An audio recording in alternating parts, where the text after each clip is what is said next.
It's showtime. Danny, what it do? Country, what it do?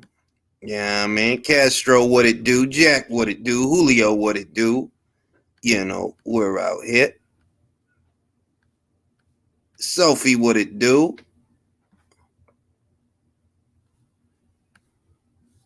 Yeah, man. Took a while to go live. A lot of distractions. Michael, what it do? See the Jermar Charlo still having trouble with his baby moms. You have to be careful who you impregnate. You have to be careful. I don't know why athletes do it. I don't understand it. If you got that much dough, you need to get somebody with some status, not just a body, somebody with status of their own, to where them being married to you isn't their job, because that's how it works out for a lot of those athletes. They end up with a professional housewife that ain't much of a housewife.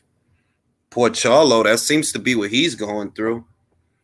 I seen guys in the comments saying, "Oh nah, he knew her since they was whatever." I'm like, bruh, he's the one who's saying be careful who you have children with. It's literally the caption under his live. He said that. Before you go worrying about what the fuck I'm saying, do realize I got it from him. He's a sweetheart. You ain't sweethearts no more. Gary, what it do?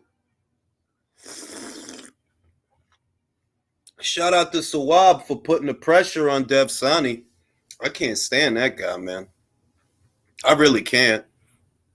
Like it's like, but then again, it's like he's a parody of a journalist. He's not actually a journalist. He really is just a professional mouthpiece. He works for BT. He works for Frank Warren. So whatever he says, you do realize that, of course, he's going to talk up the company that pays him and employs him, which is why I don't really get too mad at him. I just think it's silly that, like, bro, you're an adult. Who do you think believes this shit? Those guys that Frank Warren, outside of Daniel Dubois, Joe Joyce, Anthony Yard, and Tyson Fury, outside of them, and you know what I mean? The guys that they have, the guys, who does he have? Because, like, I see Eddie has fighters in America, he's got fighters in the UK, and these are fighters that sell. These aren't just no names. These are fighters that sell. I can't name you 10 to 15 Frank Warren fighters without naming Joe Joyce, Daniel Dubois, Tyson Fury, Raven Chapman. That's the only ones I know. Those are the only ones I know. Everybody else he has, it's a blur, bro. I don't even know who them guys are. I don't know what weight they fight at. I don't know. I don't know. And I watch a lot of boxing. For me not to know. Notice how ever since PBC fighters got turned down, notice how every PBC fighter turned down Hearn and DAZN, their life or career are in shambles. Jermall Charlo's life and career seems to be in shambles. Adequately put. Fanboys defending spouses now. What's next? Yo, I swear to God, Jay. Shout out to Coach Malachi. Go to the video that I did yesterday. The one with Charlo on the thumbnail. You're going to see at least two guys. Oh, that's his sweet, bro. That whatever that joint was, that's not his sweetheart no more. And he's the one who said, be careful who you have children with. So before you get mad at me for saying it, realize he said it first. You know what I mean? Simple. These dudes on here, they love arguing dumb shit. Like, they really do. They love to argue the dumbest shit, no matter how dumb it is. Like, bro, he said that. I'm just repeating it. It was his sweetheart. Not anymore.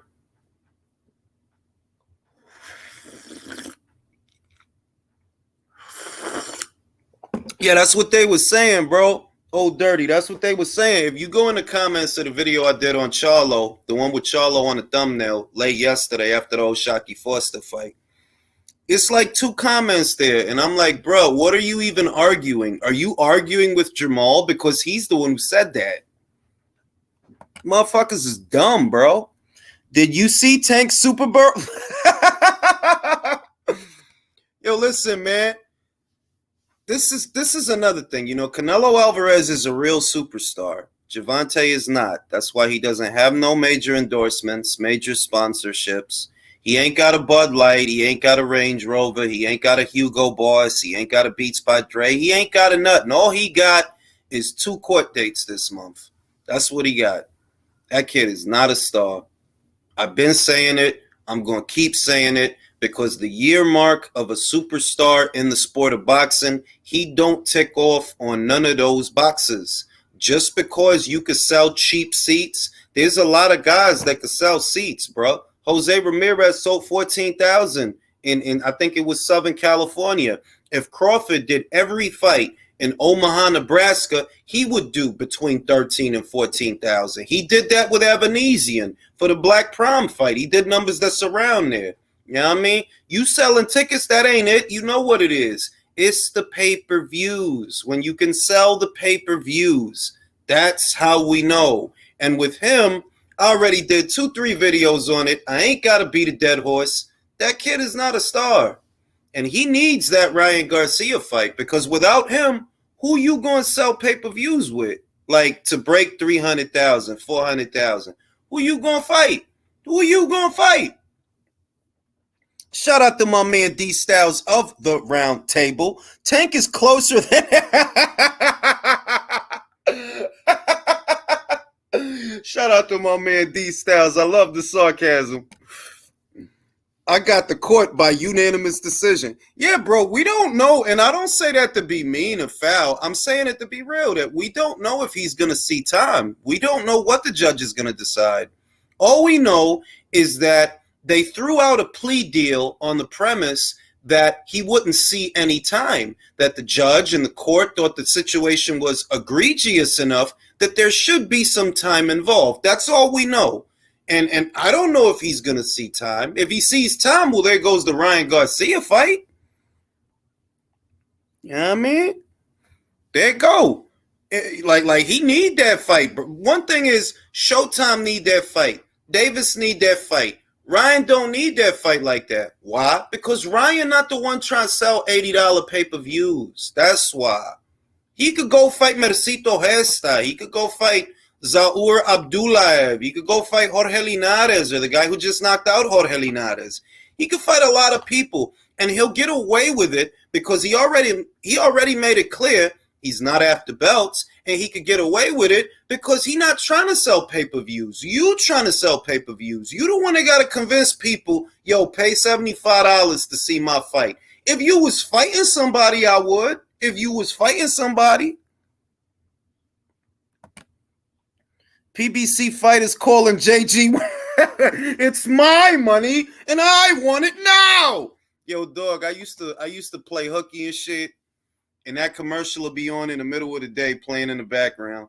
It's my money, and I want it now. That's how Wilder is right now. He calling out Heyman. It's my money, and I want it now. He better call JG Wentworth. JG.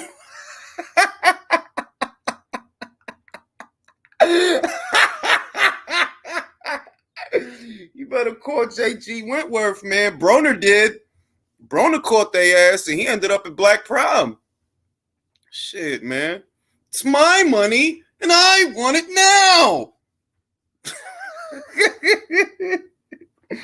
So, Terrell Van. Shout out to Terrell Van. T Street Controversy.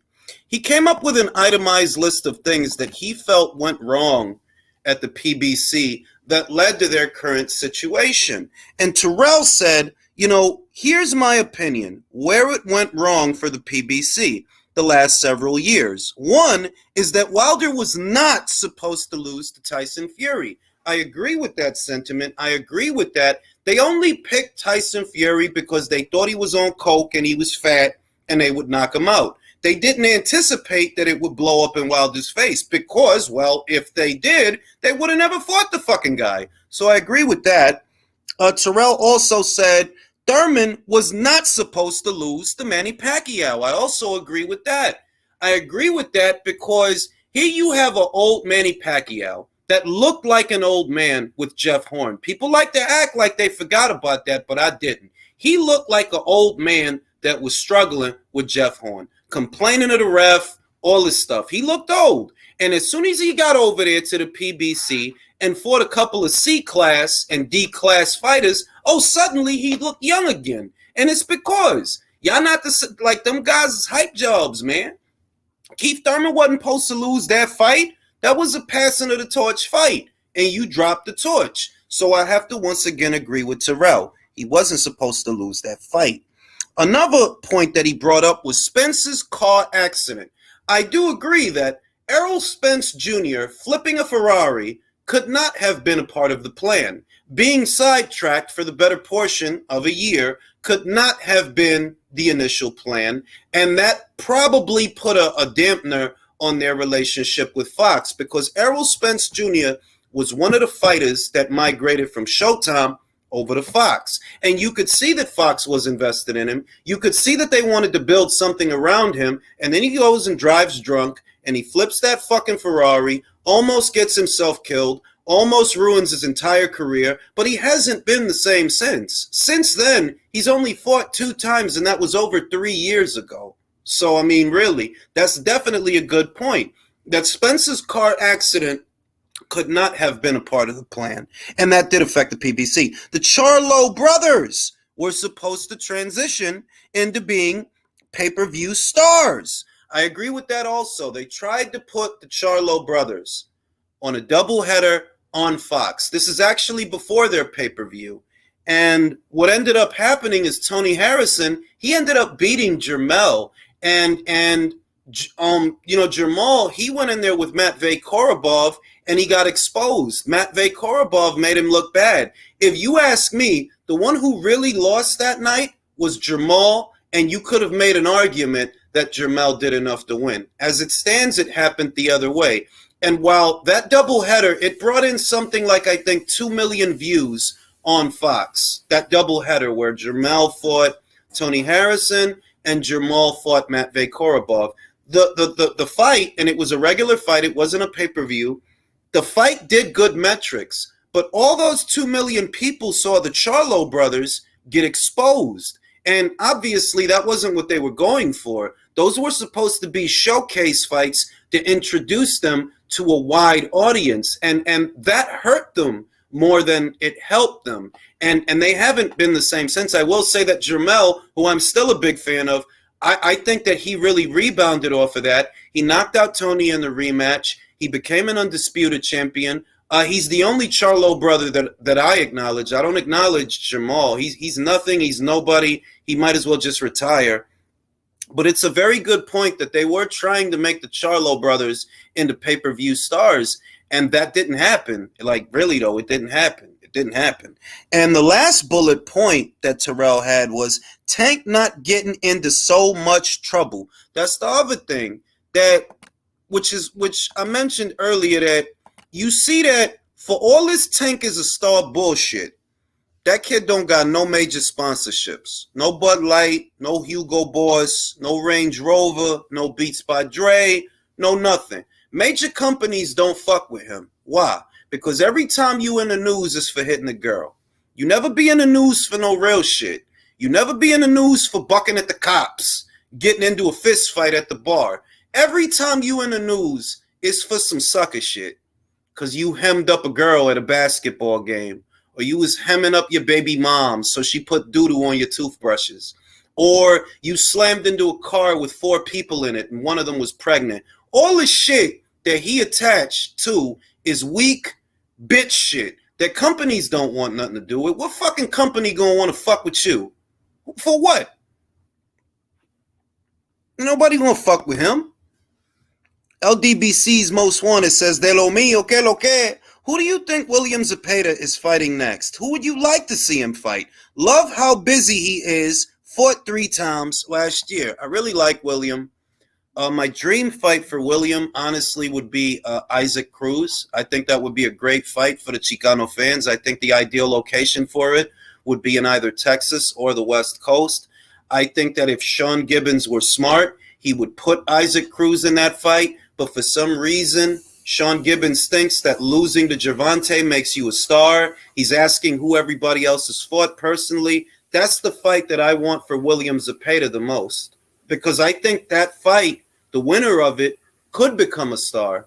even though it's for no belt. I think the winner of that fight could become a star because they would endear themselves to the fans. Who Oscar is going to come up for William with, I don't know, because they don't have a whole lot of lightweights. I don't think he's going to make Zepeda versus Schofield. They're in different places. Schofield is young, and he's still growing. He still needs more bring along. William is a contender. He's on the verge of being a contender. So I don't really know who Oscar and Bernard and Eric are going to get for him to fight. I love the guy, though. He's a great, fun guy to watch. Watch O'Shaquie Foster be Stank Davis' next opponent. Just watch. I hope not, man. I hope not. I really do. I hope not. Big Blunts in Boxing says, which does more pay-per-views, Tank versus Ryan or Bud versus Spence? I'm going to be real when I say I think Tank versus Ryan might do more pay-per-views, to be real with you. If I had to guess who might hit 4 and 5 and maybe 6, I honestly think it'll be Tank and Ryan, but it's because of Ryan. We see what Tank do. Whether you go by the numbers that they report or you go by what Stefan Espinoza actually said, that his last pay-per-view didn't crack 200,000 buys, and that's his second biggest pay-per-view. What that then means is that the Barrios fight didn't crack 200,000, the Isaac Cruz fight didn't crack 200,000, the Leo Santa Cruz fight didn't crack 200,000. If you go by what he said, that if the Hector Luis Garcia fight was the second best fight he had in terms of pay-per-views, but that fight didn't hit 200,000, that means them other shits didn't hit 200,000, because this is the second best one behind the Rolly fight. So why is adding Ryan to that going to put it over the top? Because Ryan got over 1 million social media followers. Because Ryan, unlike Gervonta Davis, has corporate sponsorships. He got a Gatorade commercial and some other shit. That kid is a model low-key. He got that exposure, that bullshit that, you know, the movie industry and them people, they like to use. He has that shit. Gervonta don't have it because you a hot potato. You stay in the news for smacking up girls. Who you think gonna get? What company you think gonna get behind you? Who? But as far as those two fights, yeah, I do think that Ryan and Gervonta would sell more than Spence and Crawford. I think that Spence and Crawford, it's a lot of disillusioned fight fans. They're kind of tired of it. The fight is not now what it was in 2018. It's like if you do it, you know, if they did it, of course I would buy it. I mean, of course I would buy it. But I don't really see that fight like doing like anything near 1 million. I don't. I would be surprised if they could do 500,000, to be real with you. They got to deal with a lot of shit. It's a lot of piracy. The buzz for the fight isn't even what it was a couple of years ago. You know, it's fucked up. It's fucked up. Appreciate you, base. Drew says the quality of the Showtime production was basura. They had a guy calling a fight from his house. They could have paid me to do that shit. I would have did a better job. I would have added excitement to the shit. They could have called me to Stephen, call me. Just send me $500, $600. I'll do the job. I'll do it. You send me $500 to Cash App. I will call the fights much better than whoever that guy was. And I will add the excitement and the vim and the vigor that dude that looked like the Colonel, God bless him, but he really do look like the Colonel. He looked like the dude from KFC because he had the white hair with the white beard. I will add the excitement and the fun and the youth that he couldn't, because that shit was crazy, bro. You got a guy calling fights, it's a library behind him and shit. That shit didn't make no sense. And tonight, you know, we're going to talk about O'Shaquie Foster and Ray Vargas. I just want to get other people's opinions. I've already put my opinion out there about the fight. I did pick O'Shaquie Foster to win the fight.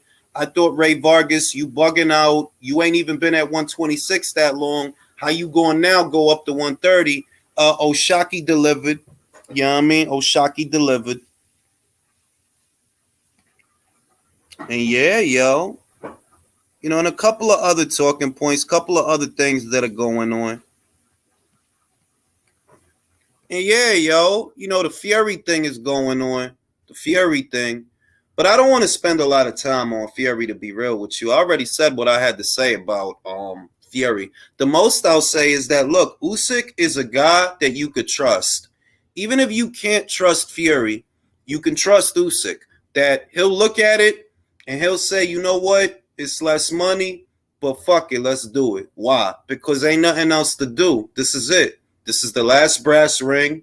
This is for all the marbles, all the belts. Usyk has never been a prima donna. He ain't never been that type of fighter. He every belt he ever won, he won it on the road. And even after winning them belts, he was not a prima donna. Even after he became undisputed, he went to the UK to defend his belts against Tony Bellew. He ain't built for that whole shit like Fury. So, because Fury is a hoe. You know what I mean? That's how you know the budget belt was tight. And hell motherfucking yeah.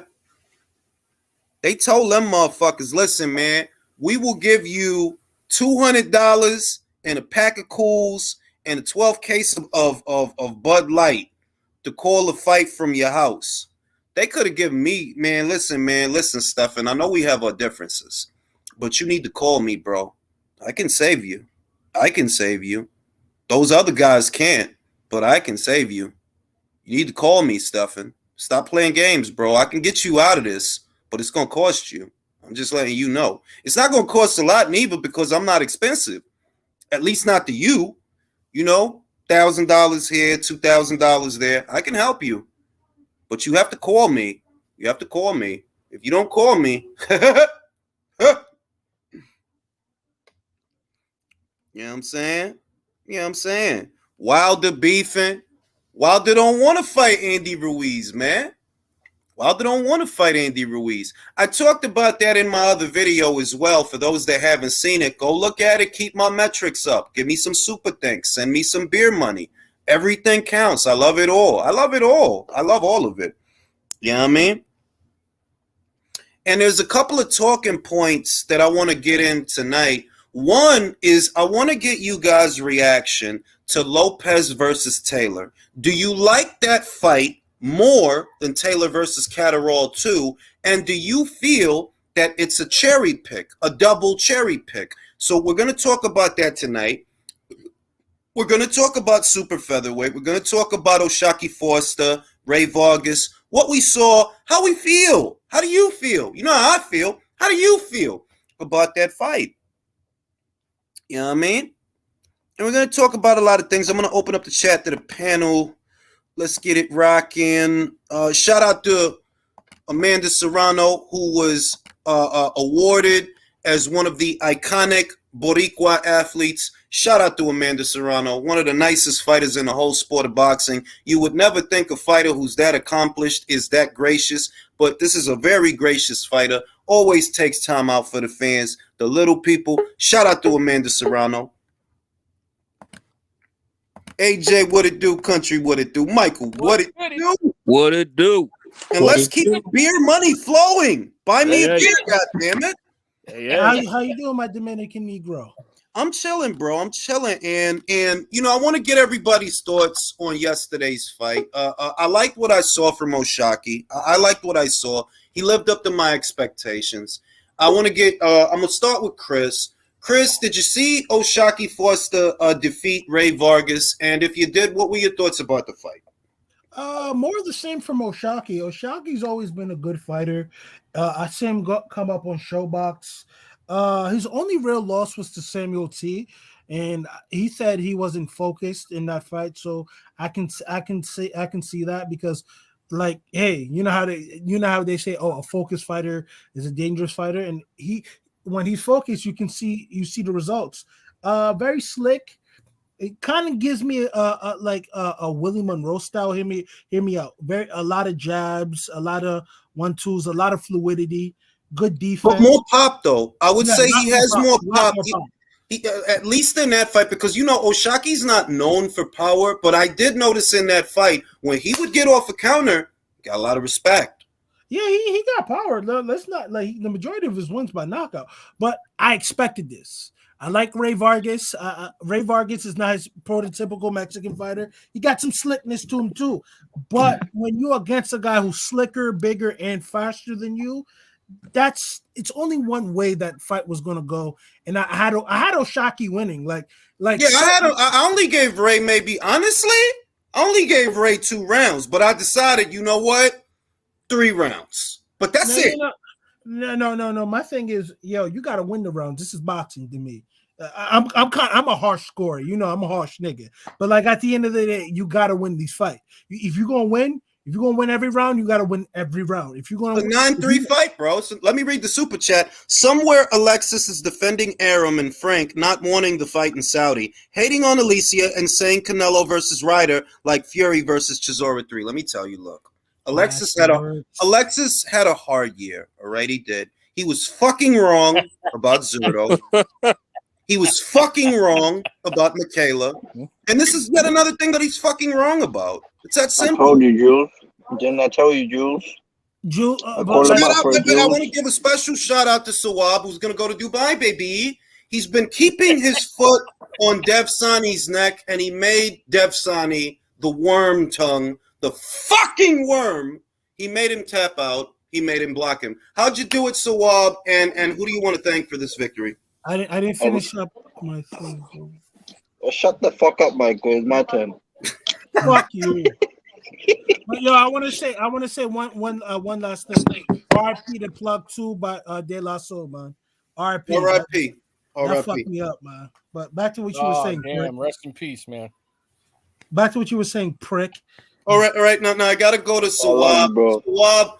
Dev Sani is what we like to call here on the channel. You know what he is. You coined the phrase, at least around here you did. He's a cuck. He's a piece of shit. A useless piece of shit. Nobody likes him. He's not even funny. Put your eye in between the you, bro. Let me. There we. He's a piece of shit. There we He's go. a cuck. A fucking cuck. If you're listening to Dev, if you're listening to this, Dev, fuck you. Fuck you, you piece of shit. Nobody likes you. Go back to shining Frank Warren's boot. You fucking piece of shit. I just have one question. Who's Dev Sani? Doesn't matter. Exactly. He's the BT version of Skip Bayless. Because even Skip doesn't shill that hard, bro. Skip doesn't. Skip shills that hard for whoever he likes. He's the equivalent of Eli Sepnak. Yeah, he's more of a suckback than a Skip Bayless. I agree with that. Now, let me read some super chats. We got some good beer money coming in. Did you see what Benson said about Bud versus Spence? I actually did. I already made a video about it, and I'm going to upload it after this live is done because I'm on my shit. Edwin Castillo says, Teo versus Taylor is only happening because they have their conspiracy set for Taylor and couldn't think of any theories versus Regis. He gets KO'd by both. I do agree with that. I would pick Regis Pregarious to win that fight against either of them. Napoli says, how long do you think it'll take the PBC to make a unification? I was going to ask that. And, bro, a year and a day, bro. They move at turtle pace. Now, let's get some organization in here. Drew, did you watch Oshaki yesterday? And what did you think? I thought it was a good performance from Oshaki. Hometown guy, classy guy. Can't never say nothing bad about him. But other than him clearly winning, it didn't fucking get my nipples hard. It was not exciting. It was just I'm not being real though. Like on a Saturday night, he's got the floor. He's got hard nipples. I didn't feel like the fucking. I didn't feel like old boy and water boy were at the end of the fucking football game. He's rubbing his nipples because they're winning. Like it was a good performance, but like Jules just said, I'm gonna have to fucking wait 9 to 12 months before him fucking Hector fight. So what the fuck? In other words, Drew couldn't cut no diamonds. Didn't cut no diamonds. Let's go to Julio. Julio, what did you think of Oshaki? He beat. I remember that Julio was quite confident that Ray Vargas would pull it off because Oshaki won. Do you have a different opinion about this fighter now? Well, I always thought, he was good. I just thought that Ray had done more up in his career up until that point. But as soon as I see him come out with the Philly shell, I already knew it was a cook. Like, it's going to be a long night for him. What were you expecting Ray to do that he didn't do in the fight? I think he tried to do what he normally does, which is box, but I just think that Shark was quicker, slicker, and faster on the night. I just didn't know it was gonna be by that much though. Like I really thought that Ray would have been able to pull it out with his experience. He actually has a decent resume if you like. No, he has a look good back at it, resume. but- Don't get it twisted. Ray Vargas is a good fighter. Like he is a good Yeah. fighter. He is a good fighter. But you know what you saw from Ray, what you saw from Oshaki. Do you now think that Oshaki is a better fighter than you thought he was going into the fight? Yeah, I thought he was good. I mean, I saw him fight before on like a Pro Bellum card, and I thought he was good then. So, but I mean, yeah, I was surprised. I didn't know he had it like that. Then I guess. Let's go to Leo. Leo, did you catch yesterday's fight? Ray Vargas, Oshaki Foster. Who did you pick to win going into the fight? And did it work out how you thought it would? I didn't have a pick because I wasn't sure. Ray Vargas is a good boxer. I think he has a good resume, but in terms of power, it was going to be outmatched, and at that way. And okay, Foster looked more sharp than I thought I would see him. It looked sharper than ever. It was fluid. It was fast. I think he was. He didn't get out like in another fight. Despite the fight, he was pushing the pace. But Ray Vargas, this is the thing. The Philly shell was effective during the course of the whole fight. But I think someone could have answer for that Philly shell, and that guy would be Nacho Beristain. And he was impressing in the corner.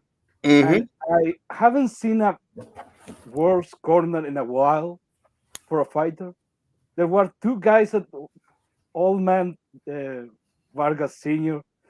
spoke some damn shit. I don't know what he was saying. I don't know what he was doing with his hands. It was a shit show in the corner, and his man trainer, he was only telling him put more punches together, 1, 2, 3, and get up. It's always like, almost like he was trying to say to Vargas, put together more punches and they're gonna give you the round. And I don't think it was going to be enough because Vargas was very wary of Oshaki Foster's power. He didn't have an answer for the shell, and the corner was terrible in that performance. All right. Now let's go to Michael. Michael, did you catch the fight, and what did you think? Actually, I'm not gonna lie. I did not have a chance to catch the fight. You know what I mean? Shit. Let's go over to AJ. AJ, did you see Oshaki Foster become the WBC super featherweight champion? And if you did, what did you think? Before I start, I just want to congratulate you, Jules, on hitting 18,000 subs. I appreciate that. Don't be afraid to send me some beer money. I love beer. I love money. And to celebrate, right? Julius, you make enough. You make enough money, bro. Yeah. I mean, but to celebrate perfect, I found the perfect applause track. Just give me a second. Hold on, fellas. Okay. The footwork, the speed. Oh, hold on. Wait, sorry, my bad. Wait a minute. Sorry, that's the wrong. My fault. That was it. Sorry. So, shit. Damn, I got. Oh, no, never mind. Forget that. All right. Anyway, I did not see the fight. It was weird. Like I wanted to I just wanted to take a nap. And I think somebody might have spiked my food or something because I went to sleep and I had a weird ass dream and I missed the whole thing. I woke up around like 10 midnight and it's like, oh fuck, I missed the card. So I did not get a chance to watch it. But I heard Ray got his ass schooled beyond belief. Yeah, he did. I mean, 9-3. And I want to say that it was a 9-3 where, you know what? I'm going to be honest. The fight wasn't hard to score. You could see Oshaki was in control. You could. You could see he's in control. It's just that the only drawback I saw with Oshaki is, you hurt the guy. So if you know you can hurt the guy, go hurt him again. Be a little bit more busy. See if you can't knock this guy out. But other than that, he dominated the fight. Well, back to 126 though for Ray. It looks like it appears so. Might as well just stay down there. Let me go to Country. Country, did you see the fight? And what did you think? Yes, I did. Okay. I've seen Vargas before. I didn't see enough of Oshaki, so I was a little reserved. But after watching the fight, clearly it was a mistake for Vargas to move up that quick without doing anything at the lower weight he was at. Mhm. And he was frustrated by Oshaki's movement and speed, and he had no answers. He couldn't figure it out. He could not land cleanly, and he was just clearly outclassed and outboxed. And you're right. Oshaki did like maybe buckle him once or twice a little bit, and it was clear that Vargas was in over his head, and he lost. And the fact that he actually thought he won at the end of the fight was mind-boggling. Fucking crazy. I was like, dude, it was Zerto all over again, bro. Wait, he thought he won? He thought he won? Yeah, he thought he won. It's like, come on, man. One too many punches to the head. I mean, Vargas could not land clean. Oshaki's defense was stellar against him because Vargas couldn't really hit him. Yeah, he couldn't. He didn't land a meaningful punch. I think that whole fight. And the other thing is he should have been going to the body early. He never did, and then he couldn't time him because if he would have been able to time him, he might have been able to disrupt his speed. Never happened. Well, I'm going to alleviate some of the pressure that Leo put on his corner because throwing punches in bunches, it actually could have been the difference. I think that, you know what? Ray's not a pressure fighter. He's not. He's a cerebral guy. He's a boxer. And what he needed to be against an opponent that really isn't throwing that much is be a volume puncher. Try to win the rounds on activity because this guy's picking his moments and you're giving him the moments to pick. You're going to have to just bite down on your gum shield and risk getting countered. The problem with that strategy is if you keep getting countered, you're going to get knocked out. Yeah. So it's just a losing battle for Ray Vargas. I want to go to Julio with this. In your opinion, based on what you saw, who do you think is the best super featherweight in the division now? I think Joe Cordina. I agree. Why is he the best super featherweight in the division? Oh, well, I was gonna say I think he has he's the most complete boxer. I think that, and he has knockout power now. The only question though is that like he has problems with his hands, like they always keep breaking on him. So who knows? I don't know, like if that's gonna affect him against Shavkat. So we'll see. But I do think he's the most complete guy at 130 right now for sure. I'm gonna go to Chris. Chris, who's the best super featherweight in the division? Me. But no, Joe Cordina. Joe Cortina? You know Cortina stands for curtain in Spanish? I'm not you know that? As you know. So you didn't know that. I told you that. You didn't know that. I told you that. I did it, scumbag. But to be quite honest with you, I agree because Cordina looks like he's the goods, man. Like he has explosiveness to him, and even in his decisions, when he hits dudes feel that. Like outside of Kenshi Ogawa, who almost got killed. Rest in peace to him. Rest in peace. Yeah. But like he got some snap to him. He got some power, and he seems like he's like all across the ball, well rounded. Oshaki would be number 2, but hey, he has the skills to be number 1. Don't get it misconstrued. But like for example, Oshaki is a big 130. I think he can move up to. I think he can move up to 35. I think he can move up to 35, but I don't think he has the power for 35. Like style wise, I think he'll actually beat Oscar Valdez. No, get the fuck out of here, bro! The movement, he's gonna move the whole time. Wait! Before that, I gotta go to Villain. I didn't even see Villain was there. Villain first. Did you see Foster versus Vargas? And what do you think? I saw Villain.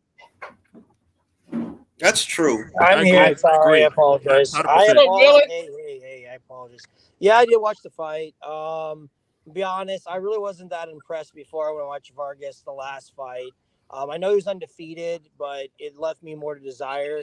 I will say the same with this fight. It wasn't impressive either. He was way too timid. He couldn't deal with the head movements. He couldn't deal with the speed.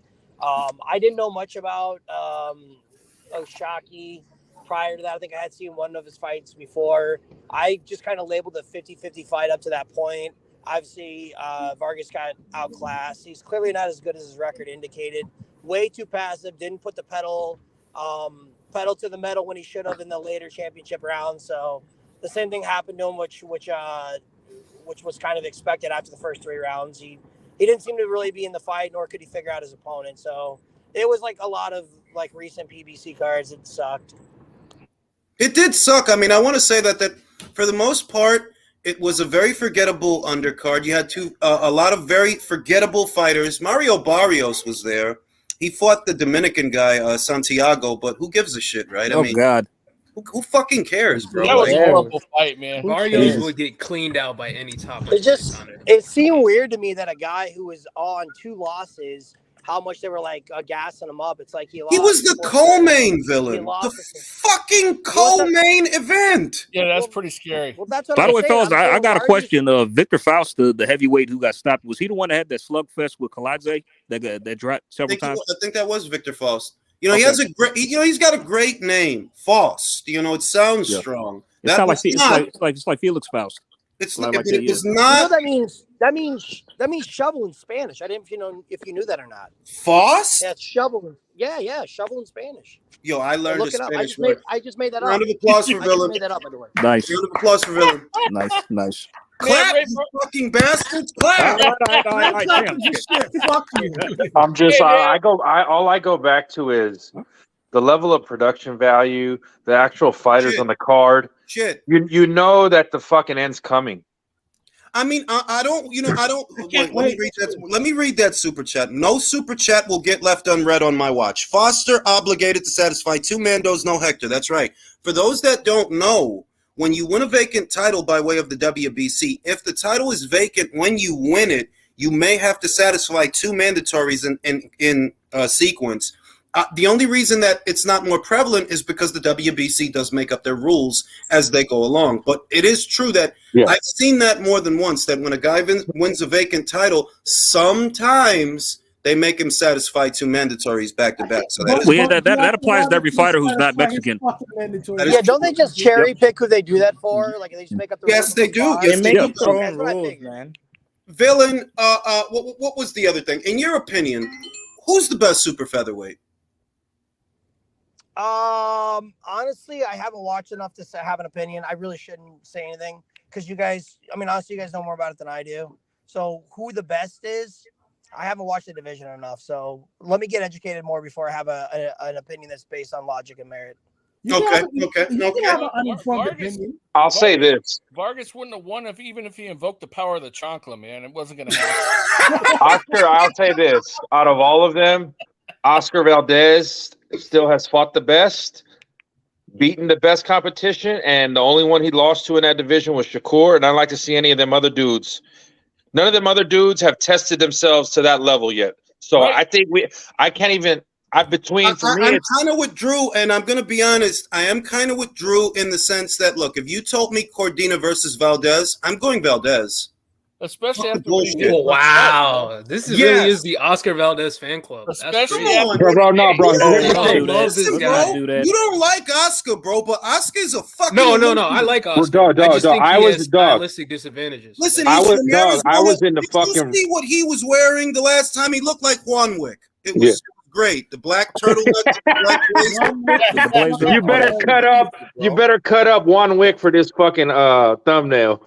If the panel wasn't full, I'd upload the goddamn picture. If the panel wasn't. But like I was saying, I was in the fucking rain watching Oscar Valdez fucking win with a broken jaw. Like, until someone beats him at 130, he's still the man to beat. Who's the man to beat then at 130, Jules? But that's the point that I'm making, that we know that the division is an open book, that basically, Rakhimov is IBF champion, but most people seem to think he's going to lose that belt. Navarrete didn't look good in his last fight. Oshaki did look good in his last fight, but did he look good enough that I think he beats Oscar? No. Hey, Jules, I got a question for you. All right, I know that Burchelt lost to Oscar quite badly. Do you think he's ever going to be the same? And if he does, when he comes back, what do you think? Bro. He's done. He's done. He has to reinvent himself. He went up to 135 after that fight. He went up to 135. He fought the guy that Shakur beat easy. He beat him boring, but he did beat him easy, and that was Right. Nicotila. And Nicotila beat the shit out of Burchell. He fucked him up. Yeah, he fucked him up. So I don't think he's ever going to be the same. Let me read the super chat. I'd love to see Cordina win back his title and fight Navarrete Valdez winner. If it's Joe Cordina versus Oscar Valdez, that'll be an instant classic. Julio, I'm coming for you. Oscar beats the shit out of Joe Cordina. The shit. Possible. It's possible. No, that it- usually the shit. that usually happens in the Mexico versus England matchups, but The shit. The piss. y'all. Yes. Somebody That's said that he has 50-50, the man. best resume at 50-50. 130. I mean, I don't know about that. Who it's has a pretty better open. resume than Oscar? I think he has it by default because he's been there longer. But out of the top guys right now, fine. But But I wait don't a know. minute. You have to understand that Oscar is not dissimilar from Ray Vargas. He's not dissimilar from Emmanuel Navarrete. He's a guy who moved up, but he does have a better resume. We can say that. Adam Lopez. Who's the other guy that he fought before he He fought? fought Jason Velez, was a featherweight. Yeah, Beat the Jay- shit out of him. Yeah, he did. No, Shockey Foster just beat the shit out of a super bantamweight. What the fuck? Fair enough. And then Robson Conceição, which is he had the whole thing leading up to that. So I don't know if that you can want to count that, but I think Diana Oscar's. pregnant I think again. Oscar's a special fighter. I think he's a very small man with a very deep voice, and that's very strange. He's like the Adam Smith of Mexicans. Yeah, I noticed that. He's That is peculiar. He's a He big just ass for dude. me, Oscar's still the most proven at that weight, and we're all looking forward to him coming back to see what he did. If Oscar wins his next fight in convincing fashion, the consensus is he's going to be the top guy in the division. Well, the other thing is that Oscar can't even grow any facial hair. What the fuck is that about? Hey, He doesn't have a doesn't mustache. he looks like he could play Julio Cesar Chavez in a biopic. Yo, You that's Jesus Bro, Christ. yo, That is a great fucking Hey, idea. you notice That's funny as Oscar when he hell, was in dude. the audience had that sweater like Peoples from that movie. Yeah. He did. I'm just mad that Canelo don't care about us fans and is fighting Ryder instead of someone else that we know. I'm just I mean, upset with that. Let's Really? Really? This is the reality, though. This is the reality, and this is why you won't see me arguing about this on Twitter. Shout out to Liza because she's better than I am. I don't have time for these peasants and poor people, right? I'm not gonna shit on Canelo fighting a top 5 super middleweight as a tune-up fight. Are you a fucking moron? If you look across the divisional rank standings, do you know who you see in the top 5? John Ryder. Thank you. Yep. Uh-huh. Jules, who has a better run at 168 the past 15 months between Ryder, Benavidez, and Plant? John, it's not even close, bro. That's why I'm gonna limit the amount of interactions that I have on Twitter because it's like, bro, one, why am I arguing with these individuals when you don't represent the fight fans? The majority of fight fans know John Ryder ain't no bitch. John Ryder ain't sweet. That man went to Queensbury. Every reason to lose, right? He's the away fighter. Even worse, he's a matchroom fighter. What does he do? He makes the guy that Andre ducked quit. Made him quit. And that's what I'm getting annoyed with. Now the consensus is anytime you send your fighter over to the other side, you're expendable according to Alexis and others. Like, oh, you got no money for your guy, huh? You got to send him over. I'm like, get the fuck out of here, bro. Listen, bro, Alexis is. But when Jose Ramirez did that for Maurice Hooker, was he expendable? It's time for an Alicia Baumgardner appreciation moment. Exactly. But Alicia didn't take the fight because of the money. She has money. She's a fucking model. She has money. She took the fight to beat your girl's ass, Alexis, because she knew that she could. And there's nothing you listen.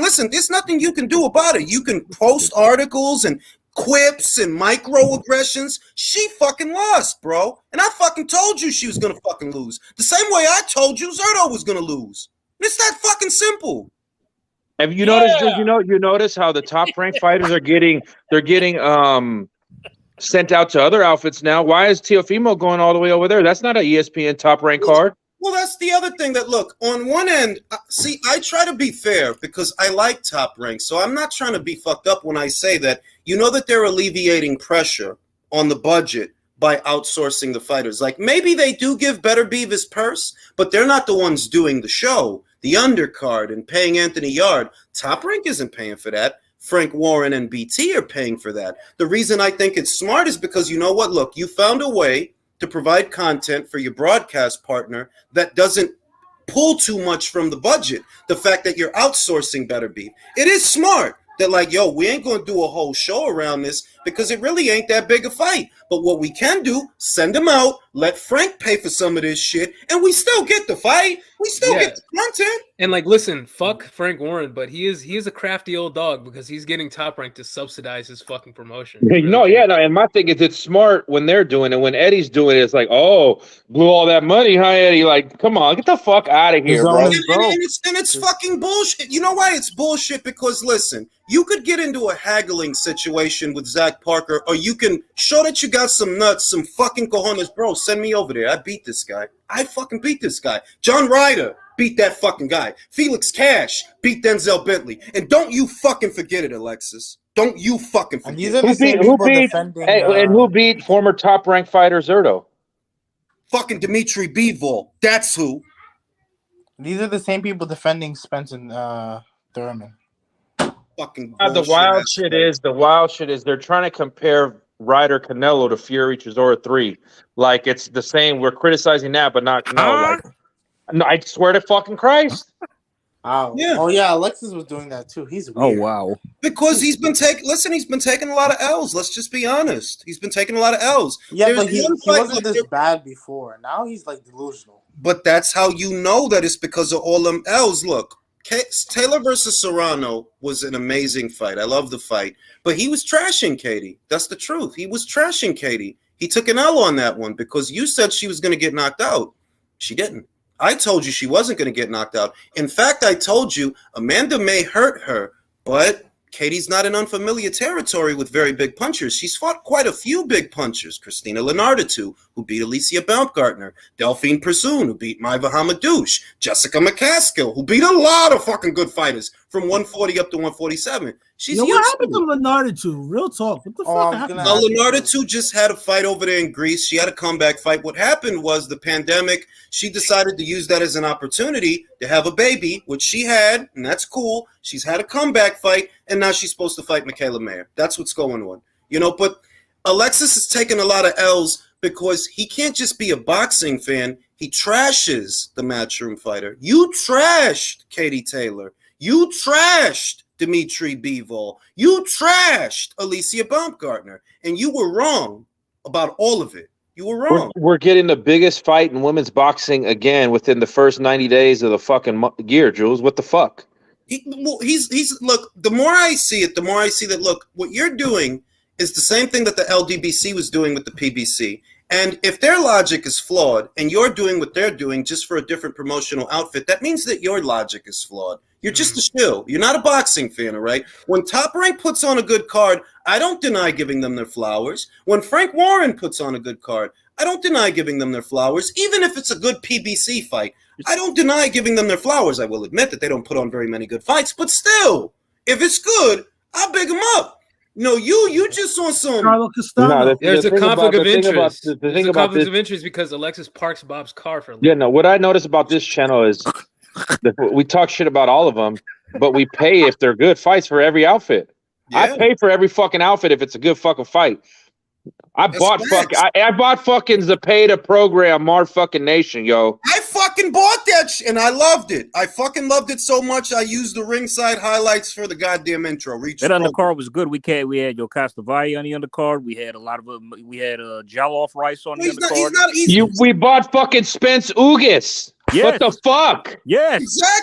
Exactly. And if Fury finds his balls, if he finds his fucking balls, and he fights Usyk, and it's a pay-per-view, you know what? I'm going to buy that too, because I'm a fucking boxing fan. The disconnect that a lot of people have, especially with this channel and me, is they really think I'm doing what they're doing when I contribute far more money to boxing than you do. It's not even close. So much so I can actually claim boxing on my taxes. That's how much money I spend. No, with you, they know they can't find the racist angle to attack you with. Because there isn't one. No, I'm saying so they got to go personal in other ways because they can't keep it to boxing.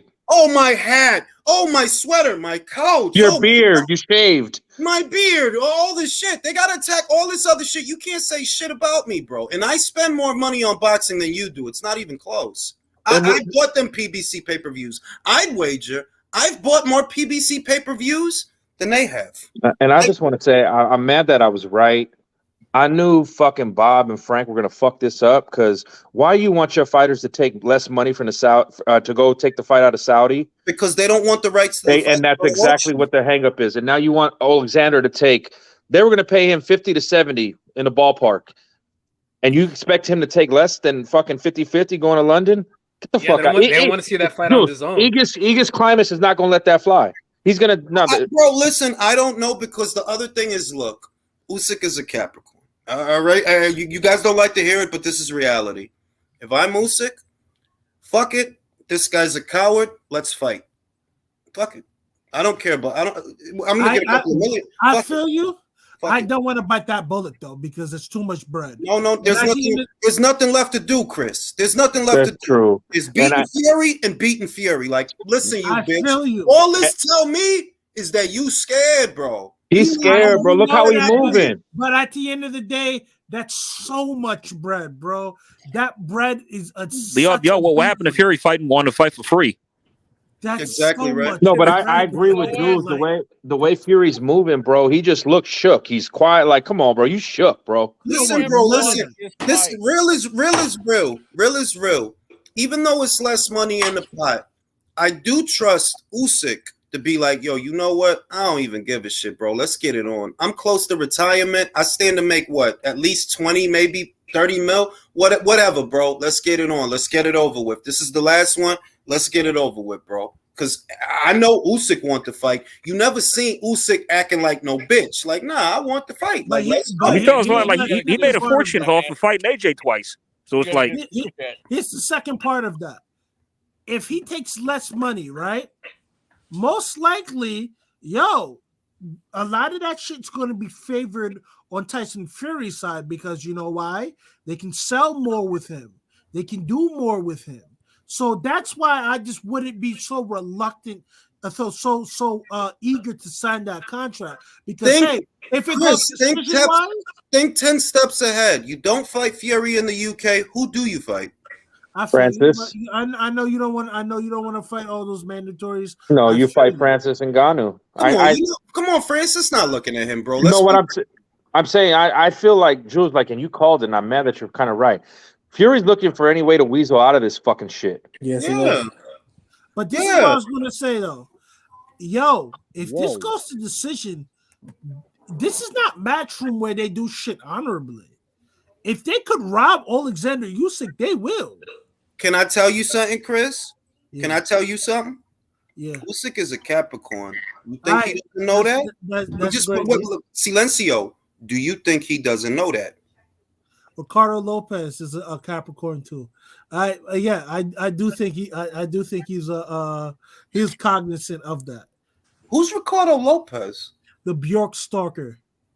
Let me read the super chat. DSV says, "Ring, I've been a hardcore fan." Wait, you talking about Finito Lopez? No. There's a guy named Ricardo Lopez who killed himself after he couldn't stalk Bjork anymore. He's a Capricorn too. All right. Ring, I've been a hardcore fan for the last 2 years, and I've watched some old fights. Can you please explain to me why Broner was on his 4th division facing a killer like Maidana at 23? Why skip 140? Well, it's because they thought they were going to beat Maidana, bro. That's the obvious answer. They thought it was sweet. They thought Maidana won that fight too. They thought Maidana was. They thought he was a cherry pick. They thought. See, the thing was that. And I don't want to make it about Mayweather, but I'm just saying he was supposed to be Baby Floyd. He was supposed to be Baby Floyd. Him that, you know. And they thought that Maidana was just another flat-footed Spanish fighter, which was a very popular thing to say at that time, that he was just another flat-footed Spanish fighter. But Broner, he don't have the work rate for a fighter like that. It's only one shot at a time, a counter at a time, versus this guy who wants to throw 3 and 4 and 5 punches at a time. You don't have the work rate for a guy like that, even though he always had a good chin. Broner always had a good chin. He could take a punch, and he never been knocked out. But you don't have the work rate for a guy like that. You just don't. And you bit off more than you could chew because you thought it was going to be easy. Usually, that's how these things happen. Is there a greater moment behind back, from Maidana? Is there a greater moment in the last 25 years in boxing when Maidana humped him back? No. Nah, that was no good. And then you see Canelo, even Canelo jumped out of his seat for that. Canelo kind of weird for that, but I want to say this: the 11th round when Broner let his hands go hurt Maidana. Yeah, but you just said it. The fucking 11th round, bro. But I look at it from this perspective. He waits to the end of the fight to finally let his hands go. I look at this from this perspective. This motherfucker has the capability of doing it, but he finds a way to fuck everything up. Right, because he doesn't want to let his hands go. I think even in this, that comeback fight, I hope he does well. Me too. I can find a way. He can possibly find a way to fuck that up too. Wasn't his last fight a comeback fight, and he looked like shit? Have you noticed as time goes on, he more and more doesn't let his hands go for some reason? Yes, he has a minimalist approach to boxing now. Like it's literally one counter at a time, just a couple of punches thrown in around. It's hard to watch. The Santiago fight. Was Jules about that fight. I'd never seen it, but did he really lose that fight? To me, he did. Santiago was busier. To me, he did. Okay. Yeah, this is what I was gonna say. This is what I'm gonna say though. When you abuse your body like Adrian Broner does, certain athletes can do that shit and come back from it, and there's other athletes who can't. He's on the other athletes who can't. Let's keep it a buck. All right, AOA says, who do you guys have winning Inouye versus Fulton? And does Baumgardner gas tank worry you for Serrano? Taylor, a rematch with Jim Carrey, A.K. Man? I want to answer that question. Hold on. I want to answer that question because, see, this is the funniest thing. Michaela is making all this light of Alicia Baumgardner gassing without highlighting why she gassed. She gassed because she beat the shit out of LM in them rounds. She gassed because she almost knocked her out. You aren't going to take the chances that LM took. You understand? So you're going to fight a safety first fight, and she's not going to gas. How do I know? You fought already. You lost. Yep. She was also on her period. To play devil's advocate to that, I don't think Alicia has stamina issues. I think she goes crazy when she gets the girl hurt and doesn't pick her spots when she can. But this what I'm saying is like she'll instead of let me not try to take her out this round, let me keep hitting her and then let me save some for the next round. It's to say that because somebody emptied the tank, that's what they call that. You empty the tank, you go for the kill. To say that because somebody emptied the tank, they don't have a tank, that's fucking retarded. Yeah, that's stupid. She doesn't have a stamina issue. Fucking round. Did you see why she emptied the tank? Do you see why she's tired? And she's being salty. And the other thing is she still won. You would think that the fight was super close. She won the fight emphatically, bro. Emphatically. Right. Moreover, Michaela, she didn't gas with you, right? Right. So what the fuck are you talking about? She's being salty. But you know what, fellas, I love this shit because the rematch is just going to even be more shit. And finally, someone's going to get their ass fucking knocked out. If they fight again, somebody better get knocked out. That's all I got to say. And all I want to say is, look, I think Michaela's a great boxer, but it's silly because you're speaking from the perspective of someone that didn't just fight Alicia and that didn't just lose to Alicia. She didn't have no gas tank issues with you. So what if Michaela does like what Bernard Hopkins did with Roy Jones and like fights her at the end of her career where her athleticism is like behind her? Listen, man. Julio. We'll beat Michaela ass, we ain't having that. Listen. I think she'll knock her out in the rematch. Alicia's never going to lose to Michaela Mayer, Julio. That's never going to happen. I agree. I think Alicia would stop. I think that if they fight again, she'll get a more... See, this is what people aren't noticing. This is a more active Alicia Baumgardner. And this is an Alicia Baumgardner that has the money for nutrition, that has the money for all these different things that she didn't have when she was just with King's Promotions. She is going to become more dangerous. She is going to be sharper. And she is younger than Michaela. Michaela ain't a big puncher, all right? You never going to knock out Alicia. Never. But she will knock you out. And the other thing, Julius. I can't hold you. Let's not Alicia forget- hit Bacalet with some shit that fight, bro. Like Let she Leo was go. punching shit out of her. And that's the other thing. Let's not forget who Alicia Baumgardner was facing. Mehalet looked like you cannot knock out that woman. You cannot. And I don't know how he recuperated to last to the 12 after that first knockdown. I The don't 10th, know how. you mean the 10th? The 10th. No, in the middle of the fight. You said the 12th. No. When Alicia hurt Mehalet and he fought the rest of the fight, he was still in the fight, and at some point in the fight, I thought Mehalet is not on his feet. It's like it's out, and he was still fighting. She was still fighting. She didn't give up, man. She didn't get, and you got, Oh, and, no, I want to see more of her. DSV for that, man. DSV says you move up, cherry pick Paulie. You move up, cherry pick Paulie. But the next fight, you fight one of the harder punchers. Well, let's say this. I'm not going to say that Paulie was a cherry pick for Broner because, unless I'm mistaken, that was for the WBA title. Paulie was a champion. That's how Broner got that belt. And then he lost it to Chino, who then lost it to Floyd. So I don't think Paulie was a cherry pick. Let me say that. Do you think Broner would have beat Tim Bradley at 140? I don't think he has the work rate for Tim Bradley. I'm sorry, I don't. You don't throw enough, bro. Whereas Tim throws a lot. And Tim has a chin like you have a chin. But he's a busier puncher than you are. Even if he's not that heavy-handed, he's still busier than you are. So I would pick Tim. What about Danny? Now, Danny, if they would have fought then, I would have picked Broner. Yep. Danny let people lead the dance. That's always been his problem. And Broner has a chin. So the Khan shit, that ain't going to happen. The Matisse shit, that ain't going to happen. You're not knocking Adrian Broner out. So what happens? He won a points decision. A tight one, but he would have won. To me, he would have beat Danny Garcia at 140. Oh, yeah. The most special thing about Danny was that he beat Amir Khan. That's the special shit. No. I think it was the Matisse fight because back in that both time, those ones, both those fights. I'm gonna say that the reason knocking out Amir Khan, at least in those days for us, had value is because Khan was the guy that supposedly Mayweather was ducking, right? So the fact that Danny knocked him out, it's like, yo, he took care of that, though. He took care of that. So I feel that the Khan knockout is a more high-profile knockout than the Matisse knockout. Personally, that's me. No. He beat Matisse by decision. Yeah, decision, my fault, whatever. I knew I was wrong about something. But at any event, beating Khan was a more high-profile win than beating Matisse. It was. Beating Khan meant more, even though Matisse was a machine at the time. I'm going to say that, to me, Michaela, unless you're prepared to take the chances that LM took, you're not doing anything that would cause her to gas out. And if you try to do something, you know what's going to happen? You're going to get hit.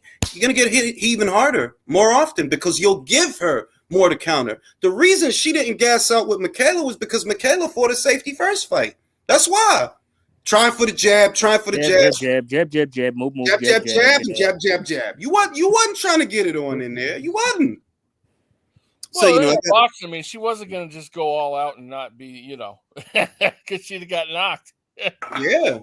And she knows that. So unless, yes, Alicia gassed because LM took more chances than you did. So unless you're going to take the same chances LM took so that Alicia gasses, it's just going to be a repeat. If anything, you might get knocked out. So at least you need to send her more of that candy. Don't be a salty, you know what? You know what I'm saying? Yeah, stop being salty. Yo, go fight Leonardo too, man.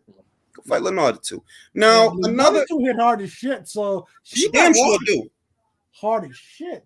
Damn sure do. Now, another story that broke this week was that Teofimo Lopez, he's fighting Tosh Jailer. Let's go to Julio. Julio, what do you think about that fight? I see a lot of people saying that Taylor is ducking Jack Catterall. I don't think that. I think that they probably told. Nah, I think they. One at a time, fellas. Let's have that debate. But let's go, Julio. I think Josh Taylor got injured for real, and then Jack Taylor wanted activity, and they said if you walk away, we walk away. And I think Josh Taylor sees Teofimo as a tune-up, honestly. And he's going to get his ass knocked the fuck out. Chris, what do you think about that? Do you Okay, like this- this fight? this is One, let me ask, do you like this fight more than the Catterall rematch? Is it a cherry pick? Teofimo Lopez and Tosh Jailer. That's a good fight, but at the end of the day, let's keep it a buck. If you saw how Catterall and Taylor were at each other at the Eubank Jr. Liam Smith fight, you know that he's not fucking injured. Yo, does he struggle to make 140? Yes. But do you have the money to get the nutrition and the shit in your body that you need to make 140? Yeah, you do, but you just been cutting corners and it came out. At the end of the day, is this a good fight? Yes, I would love to see this fight. But do I think Josh Taylor is physically compromised? Yeah, but he'll sell his oath to Teofimo, but won't be honorable and give Jack Catterall a rematch. But hold on though, like that, don't you think that kind of contradicts your point? Because if the problem is the fact that he's physically compromised, why is he fighting at 140 again? Because there's more money.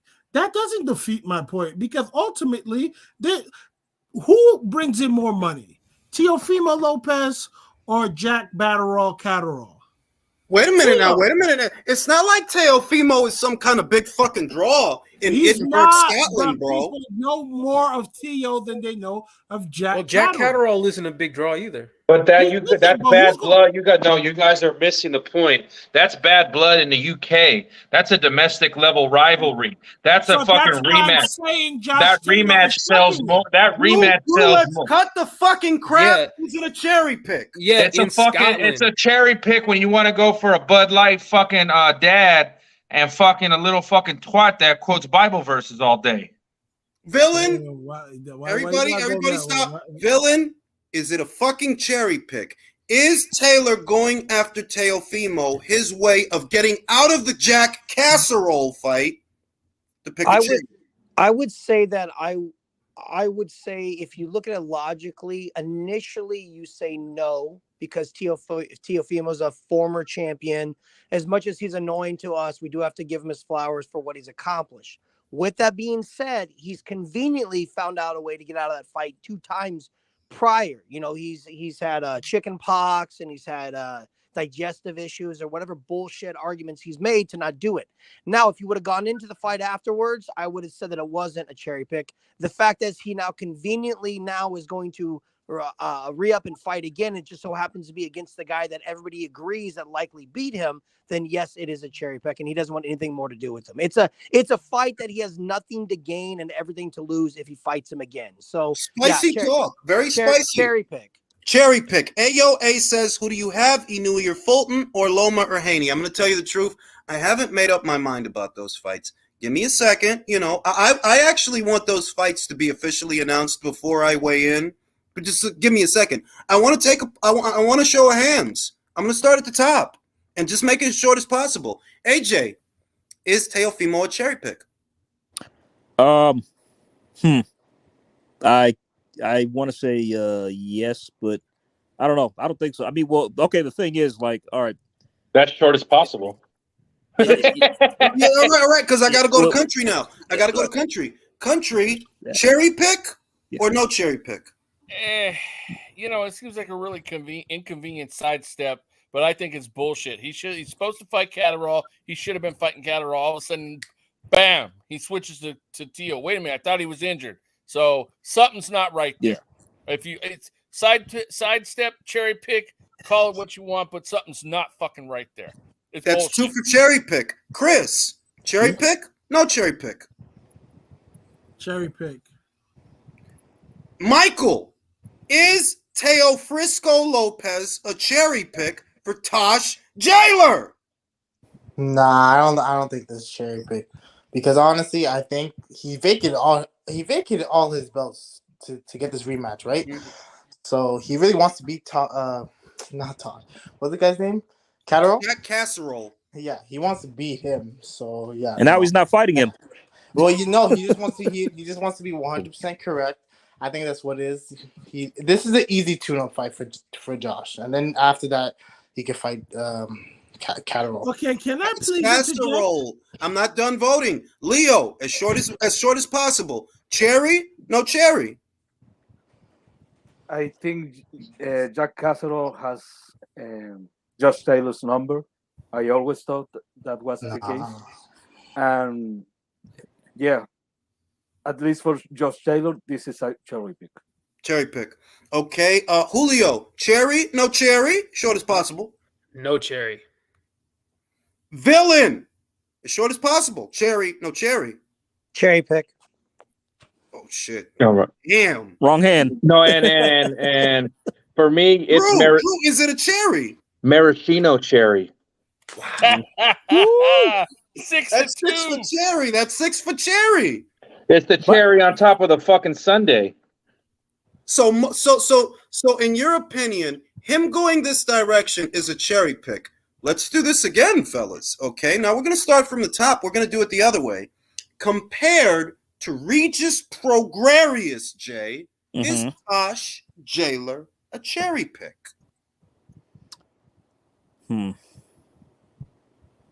Yes. That's 1 for cherry. Country, Hell yeah. compared...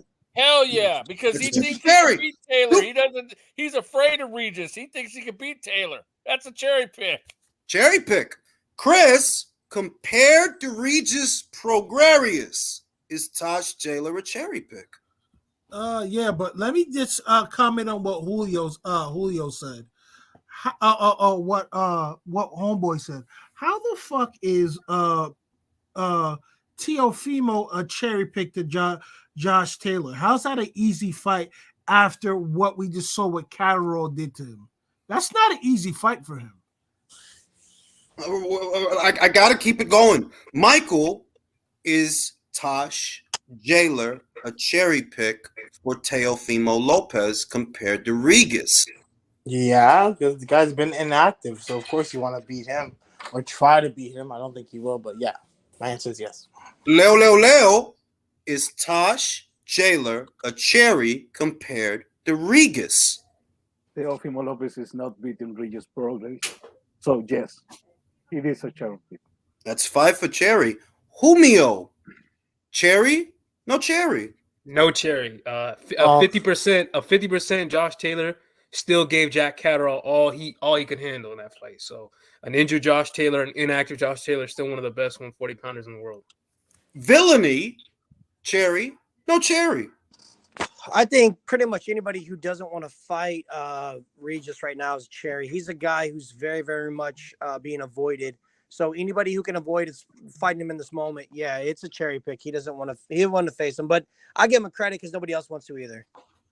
It's a lot of cherries going around. Drew, is Tosh Jailer a cherry compared to Regis? Absolutely. That's 7. That's 7. So at least everybody on this panel feels that, not everybody, but the majority of panelists do feel that Teofimo and Josh are cherry picking each other to circumvent what they perceive as tougher fights. Yeah, now, I mean, because Joe's, if I could just tell, because ever since Teofimo Lopez has gotten to 140, let's be honest, he hasn't looked good, has he? No. Thank you. In both his fights, that makes perfect sense. When you say that, it makes perfect sense. Neither one of them, Yeah, I mean, Teofimo didn't look good with Sandor. Josh didn't look good with Jack. He didn't look good with Campbell either, did he? Well, he eventually got him out of there, but it was like I think he looked fine with Campbell, but isn't that just more evidence that it's not a cherry pick? Like, bro, you've been looking like shit, and you're jumping in with the guy who was undisputed. Like, we can all be convenient. Hold on. We're jumping in with a guy that also looked like shit instead of a guy. Yeah, but that's recency bias. Shit. Okay, before Catterall, he gave us years of good work where it was literally either him or Regis is clearly the top guy at 140. Yes. And he beat Regis. Like, we can't just forget everything. He fought a little harder than Josh.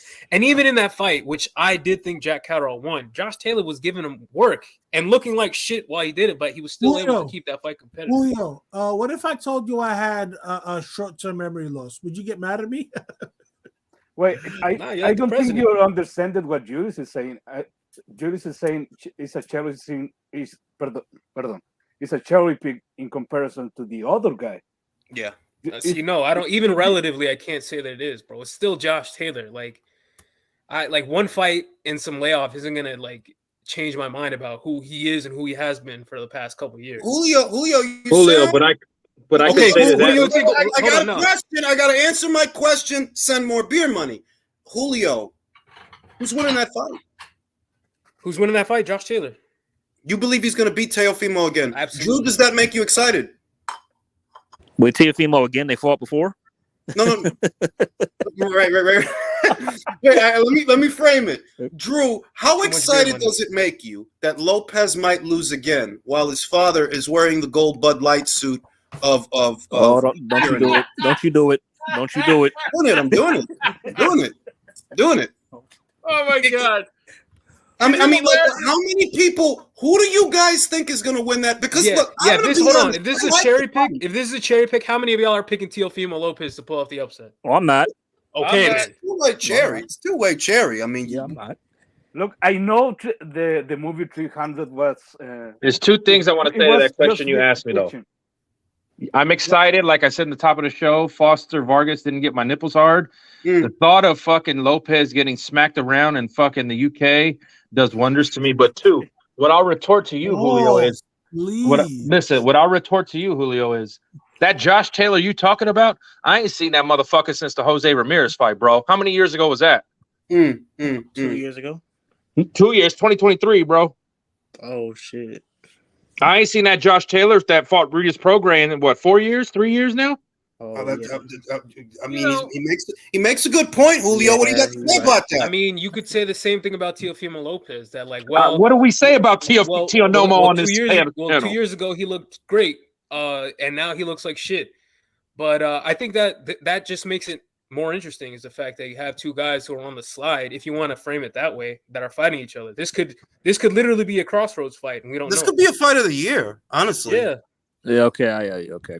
No, I'm serious. That's what I'm saying. The expectation. No, wait a minute. This is the thing. Because they're not pound, all the extra stuff, right? All the bells and whistles. Because they're on the slide, right? Gaddy Ward, that kind of deal. That look, they weren't pound for pound at the time. They weren't the best in the division. But man alive, they gave us a great fight. I'm not going to stop. No, I will not stop. Gaddy Ward. You know what? Stop it. I'm not. I don't dislike Teo, but I'm so sick and tired of him and his father going off the fucking deep end. His father's a rat. I just want to see them get shut up for a bit. Well, George shut him up, but it didn't last long. So It did not last long. I don't really think that Teofimo, the scary part of this is, look, I'm not a cold-hearted person. I feel that Josh could handle a loss better than Teofimo. I'm worried about that kid. I don't think Teofimo's mentally ready for this shit. No. I don't. For Teofimo, it could be devastating for him. Whereas Josh, he's already been undisputed. He beat the guys. He was the man for a while. But Teofimo, he's not stable, bro. That kid is. Just imagine if he got knocked out. He needs this win. I blame Senior for that, man. I blame that's what makes this. That's what makes this fight interesting because Teofimo actually does need this win really badly because his credibility is going to be in the fucking toilet if he doesn't even put up a competitive fight. So he desperately needs this win, and so does Josh. Julio, do you think it's going to be competitive? Yeah, I think this could probably be. I'm in agreement with you. I think this could be fight of the year, just because the framing around both of them and the expectations around both of them, like this has all the ingredients to subvert expectations. I'm going to ask you guys a question. Who hits harder, Teofimo Lopez or Josh Taylor? I think Josh Taylor hits harder. I think Josh Taylor. You have to listen. This is what I know. Look, I know this isn't the best. Listen, I know this isn't the best example. It's not. But the Josh Taylor that fought Regis, the Josh Taylor that fought Jose Ramirez, he landed bombs and he took bombs and he landed bombs. Teo don't have that kind of power at 140, man. He don't. Nope. He don't. So I see. I don't know if we can say he's getting dropped by guys like Sandor Martin, for God's sakes. My question is this: if Teo gets hit with a couple of them big bombs, how's he going to handle it? Yeah, I think that's a more interesting question. But that's the point. This is a guy who got knocked down by George Kambosos, got knocked down by a light punching pure boxer in Sandor Martin. He's been dropped, all right? I don't think he takes a good punch. I'm going to say that. I don't think he takes a good punch. I don't think he likes being hit. He's not that kind of fighter. Whereas Josh Taylor, he had that phone booth war with Regis Prograis. He took bombs. He had a hematoma. He traded. So, son. I mean, like, yeah, he could get knocked out. Josh is willing to go in those trenches, and Teo isn't. Leo, do you think that Teofimo can keep Tosh Taylor off of him? For a while, yes. But I think Josh Taylor is going to catch him. I think he can do a decent job in the first half of the fight. But for me, the blueprint to beat Josh Taylor, Jack Catterall has it. A minimalistic approach, not very punched, a good clinch game. Do you see these things in Teo Frisco? No. I really don't. Well, you keep calling Teo Frisco. I disagree. You see similarities between Jack Cataract and Teo Frisco. Yeah, the only difference is that Teofimo's not a southpaw, but I think Teofimo at his best, he is a guy that can sit mid-range and counter. He's not at his best. The only thing though is obviously that he's not that guy at 140. At least that's what we see so far. But he's not the jab. I want to say that from what I've seen from Jack, he does use his jab more than Teo Frisco. He doesn't wait. Yeah. Like he uses the jab, and he sets things up with it. Like he can make things happen with the jab. Yeah. Teo Frisco is a reactionary fighter because Teo goes like the big counter. Jack Catterall is more fundamental, and Teo Frisco relies on his athleticism a lot. But so does Josh though. Like I agree with Julio right there. But the thing I'm stuck on is I can't talk about Teofimo and what he's just shown at 135 at 140. He's shown nothing from 135 at 140. Right. So I'm going off Teofimo, what I've seen in 2 fights at 140. And even he said it. Do I even have it anymore? Hello. He has that. But all right, let me sell this fight then. But that's only 2 fights though. Like, what if third time's a charm? Against the right guy. Against the right Julio, guy. don't fucking sell him. And then when I ask you who wins the fight, Tosh Taylor. Don't fucking sell him. No. What my thing is this: like, you don't need to sell me the fight. I want to see fucking Teo get his ass kicked, but don't tell me that fucking going life and death with a Spanish conquistador that retired Mikey is fucking like you gonna do something with Josh Taylor. Because I don't think this. I think from my perspective is that I don't think that Josh Taylor. I don't think that this is a cherry pick for Josh Taylor. I think he's in a real fight. Like, let me ask you this: it's gonna be a real fight until it isn't. He was given trouble by Don Quixote's grandson. That's the name I was looking for. Country. Do you think, Julio? Do you think that Taylor thinks this is a cherry pick, though? No, I think that Josh Taylor sees him as a legitimate opponent. That's a tune-up, though. Can we say though this is a unique situation though? You're talking about 2 guys. Isn't a tune-up a cherry pick though? It's a tune-up. No. Look. This is the thing. This is the real thing. It is, and this is why I asked you guys about it, because it's hard to interpret it. On one end, you say that it's not a foregone conclusion that either man beats either man. So how can you call it a cherry? But then you compare it to what was in front of them. That if it were Lopez and Regis, I wouldn't have a doubt in my mind Regis is going to finish him. He's going to finish him. Oh, yeah, 100%. Right? With Taylor and Catterall, we all agree that, look, Jack won that fight, though. He did win that fight. And when you go the other way so quickly that look at what Mike Kopinger said, that the deal is almost done. Just the other day, y'all was rescheduling the Catterall fight. Now y'all saying, this shit, and it's almost done. Like, bro, how long y'all been working on this? What if that's not? Was it ever your intention to do the rematch at all? Jack Catterall said himself he wants to fight. Like, he wants activity. So how can you blame him for wanting to go take a fight? Like, I think as boxing fans, are correctly cynical at times, but you guys are jumping the gun here. I just think it's a matter of circumstance. I don't think it's a cherry pick for either guy. I think it's a legitimate fight until it isn't. I think just Julio, did Punch Wait, Drunk go pay? ahead, Leo. Wait, Leo, go ahead. Leo, go ahead. Look, I think we can put this on Josh Taylor's back, but I really think it's not Josh Taylor. I think it's his team. I think his team knows that the probability to defeat Jack Catalan in good fashion is very low. If he fights Jack Catalan in other occasion, he probably is going to look like shit again. So why to do this fight? I think just Taylor wants this fight just for pride, but his team knows. I disagree with you, Leo. I believe that Josh, this is just me, and you guys can disagree. I believe that Josh, beating Teofimo, it allows him to kill two birds with one stone. He gets to make some money because it is a decent-sized fight. He gets to make some money. But he does view Teofimo as beatable. Teofimo has proven nothing at 140 pounds. He looked very beatable in his last fight. I think Josh wants a tune-up fight to break in this new trainer that he has because he's not with Ben Davison anymore. He's not with him anymore. And I think that he wants one before the Catterall fight. And let's be honest, everything with boxing is situational. If he goes in there and he knocks out Teofimo, what are you going to say about the Catterall fight? You still think he's going to lose it? Come on. Let's cut the crap. He goes in there, he knocks that kid out. What are we going to say? Taylor's back. He's back. Because you have to prove this kid don't belong in the ring with me. Really, this kid don't even belong at 140. And if he can go in there and show it, knock him out, all right? Then everybody's going to look at that Catterall fight differently. They're going to say, Josh is back. The Tartan Tornado is back.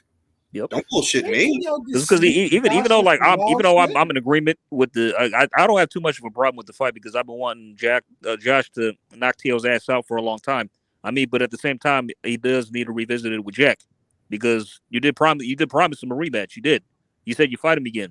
That's the only reason. And the other thing is we're acting like the Catterall, and I'm gonna leave the door open because boxing is like that. But I'm just saying that Jack ain't going nowhere. Where the fuck Jack gonna go? What's he gonna go to welterweight? He's not fucking going anywhere.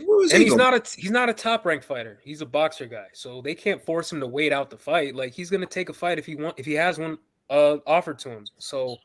Yeah, I'm just not as cynical as you guys. I don't think that it's a cherry pick for either guy. I think Josh Taylor is gonna train like it is. Like Teofimo is a real threat, and I think that who knows? Like we've been I think correctly diagnosed Teofimo as kind of hit or miss at this point. Yeah, he's not gonna be the guy that people thought he was gonna be when he was at lightweight. But who knows? Maybe this is the fight that turns it around for him. He takes serious finally. I don't know. It's a really unique situation because you're talking about two guys. You got Teo who is looking to fight Regis, which I don't think anybody wants him. So I don't even just blame Teo for that. I don't think anybody wants to see him. It's a very bad draw either way for anybody who has to fight Regis. Number one. So then you have another guy, obviously in Josh Taylor. If you look at the situation, it's very unique because both those guys are now going to be fighting extremely credible opponents, though. So it's not.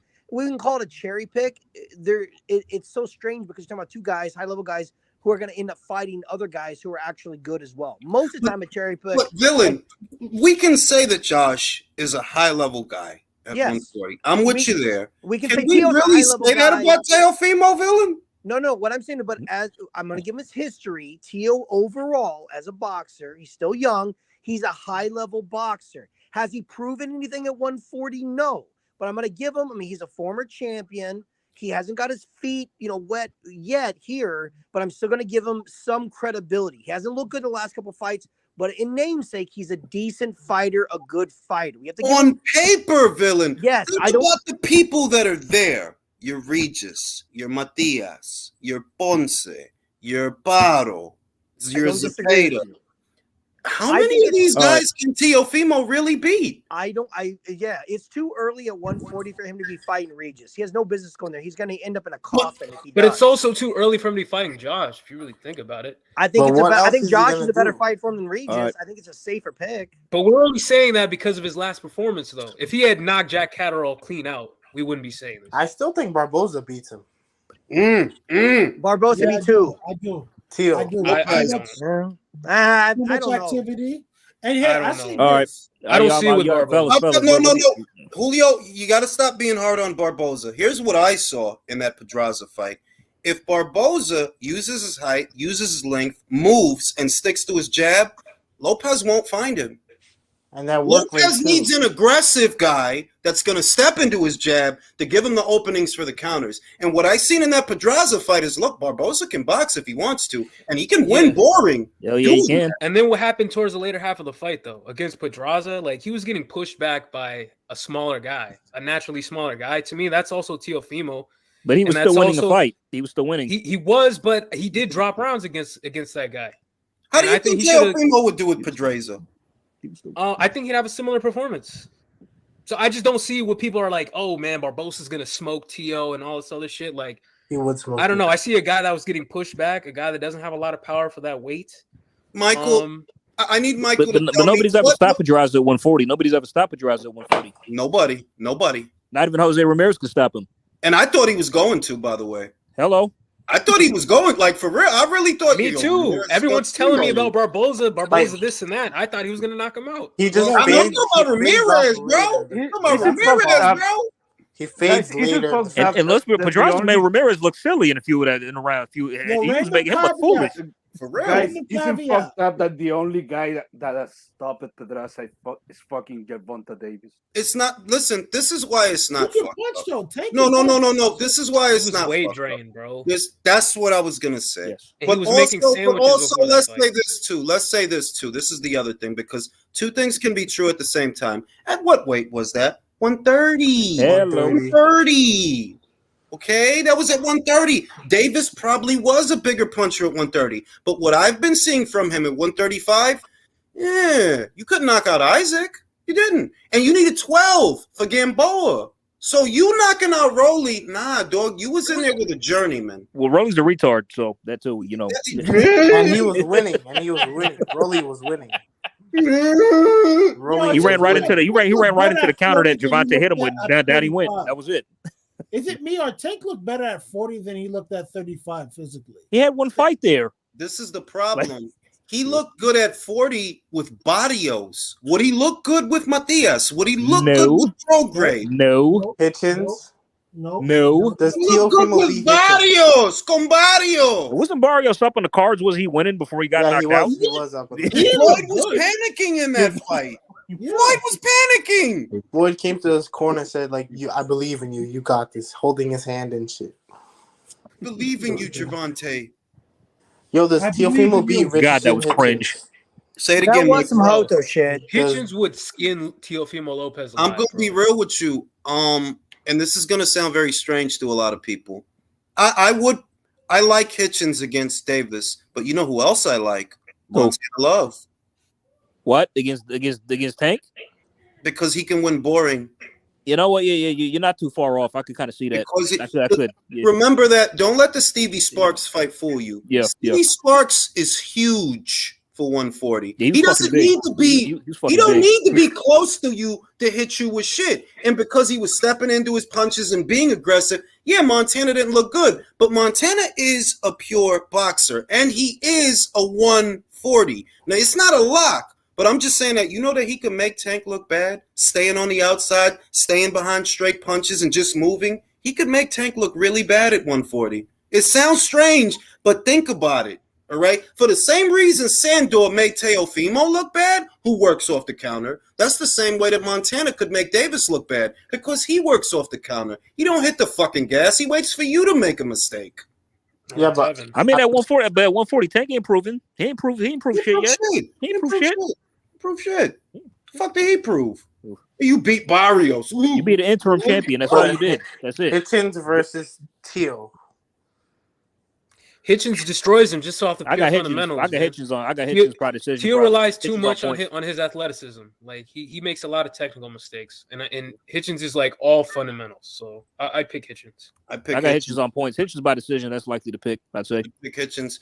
And I'm telling you, I know that it sounds weird because Montana hasn't looked great, but it's like it's just a style thing, man. That he's not going to give you a lot, So whatever you get, You have to go out there and make it happen. And you're going to have to create the openings with this guy because he's not going to offer you much. You know, he's just going to stay behind straight punches, sticking and moving and staying on the outside. And Gervonta's very small for 140. He's all right at 135, but he's very small at 140. So there's a chance that, like, yeah, The guy guys like up there that, are very, very, very big. yeah, a guy like that could make him look bad. Like, I'm telling you, it sounds weird, but yeah, he could make him look bad. So, you know, but I've never been impressed with Gervonta, and that goes without saying. Come on now. The last time he impressed me was when he knocked out Pedraza. That was what, 6 years ago? 7? Yep. But fellas, right quick, I got a hot take for y'all. Y'all can disagree with this if you like.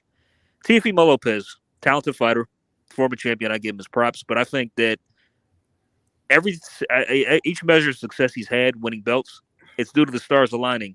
In the Comey fight, he knocked out Comey right when Comey was about to hit him with a shot. Mm-hmm. Okay, then that first round of that fight, it was close, it was tight. All right, then he fights Loma. Injury. Loma doesn't throw any punches. Mm-hmm. Next fight, George slaps his ass around. 2 fights after that, he doesn't look good. It's his mouth, Jay. It's his mouth. Yep. No, seriously, it's his mouth. You could have acclimated to 140, but y'all chasing money. That's the real problem. Y'all don't want the big fights. Y'all want the big money. If it was really about, we really going to have a legacy and we going to do all that, bro, you'd have been on your way to another kind of Campas fight or another kind of Sandor fight. Instead, you going for this. That tell me, like, yo, y'all thinking about the bread. Y'all not thinking about the future. Y'all thinking about the short term because that kid needs more fights at 140. Like, yeah, I mean, how much money have they made? Well, he said it like for them to demand so much during that so time. Highly of themselves. During that time where like the Kambosos fight was getting canceled over and over again, he even said it like he went broke because he was spending all his money on camps. I think his dad spent the money. That's what I think. Yeah, because like one, he's young. You know, I'm gonna say that he probably got $1 mil or $2 mil or whatever it was for Loma. You telling me all of that is gone? Nah, son. Then y'all was bugging because that year we was in a pandemic. What the fuck was you spending all that money on? Come on, don't tell me that it all went to the camp, like it all went to the facilities and the camps and all the expense. Come on, B. Y'all wasn't. It all went to hand sanitizer. Drugs and alcohol. Drugs and alcohol. For real, what? It went on Purell? Fuck out of here, B. Fuck out of here, B. Like, nah. Well, that's crazy. He built his house. The more I think about it, this fight could be a crossroads fight. He had his house built, and also he bought his dad a Cadillac as well too. So, but okay, then there's the dickhead shit, like, bro. And I don't know how many cautionary tales. If the MC Hammer tale ain't a cautionary tale, he lost all that money.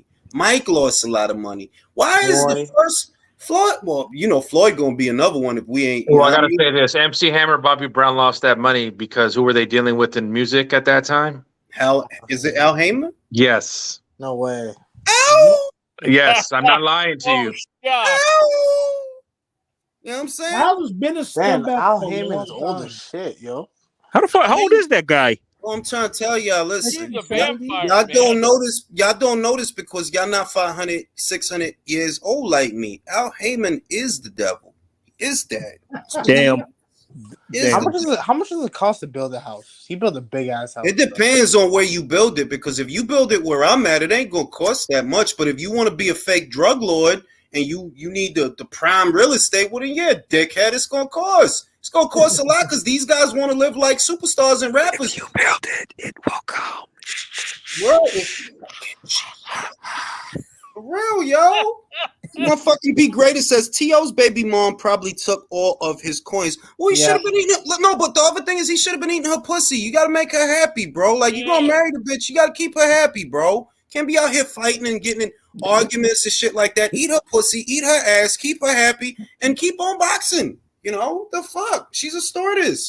You know, any dude can do that good. Come on, it's not hard to learn how to do that. It's fucking airplane pussy. It's pussy in the air.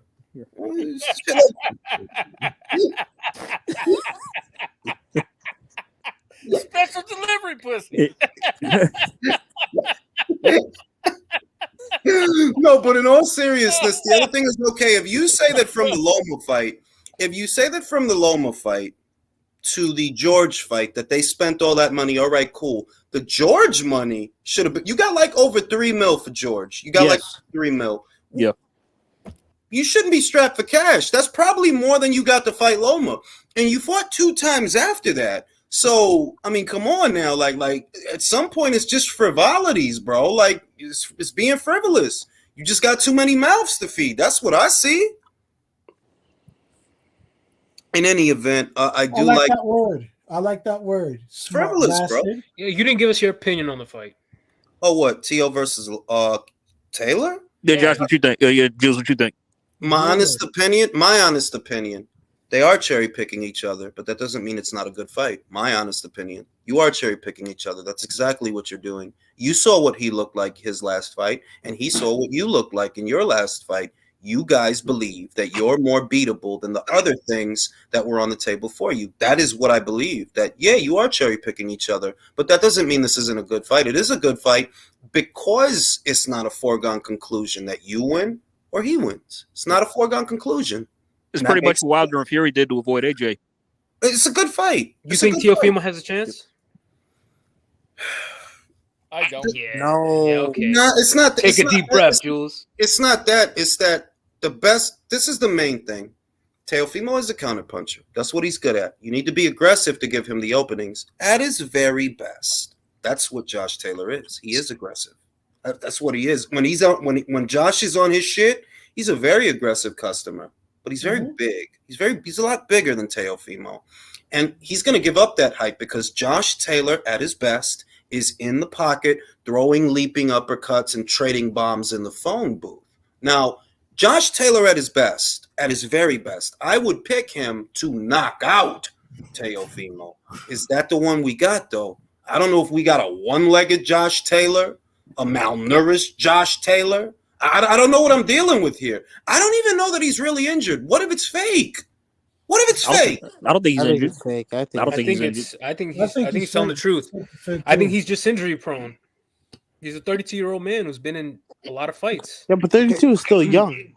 Nah. Okay, Julius, do you remember when Sandor Martin bait Teofimo Lopez into a check hook and he dropped him? Yeah. Imagine Josh Taylor baiting Teofimo Lopez into a straight left. Bro, is he going to box him or is he going to try to run him over? But either I think he's going to do both. I don't think that, in other words, give me the Taylor that fought Ramirez, right? Give me that Taylor. Give me the Teofimo Lopez that fought Nakatani or the Teofimo Lopez that fought Lomachenko. You don't need a leaping uppercut from Josh Taylor. You go out. Yeah, that's what the best versions of Teofimo I've seen. You don't take that punch. As soon as Loma let his hands go, you was like,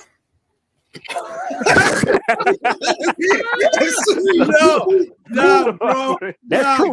He was like a deer in headlights. He didn't know what the fuck to do. Oh God, yo! If you go back, I used the ringside footage. Some of the highlights. He was like. As soon as Loma started, bro, it's like that's why I was so frustrated. I mean, like, before we knew he wasn't supposed to be hitting me. Because but before we knew he was injured and he finally started throwing, I'm like, dude, why the fuck didn't you start doing that several rounds ago? I'm like, dude, seriously. Like if you go back to those last, I'll say 5-4 rounds towards the tail end of the match when Loma's finally letting his hands and he can't miss him. Tio almost looks shocked that he's getting like, why is he hitting me? Help me! Dad, help! Dad! Help me! Daddy!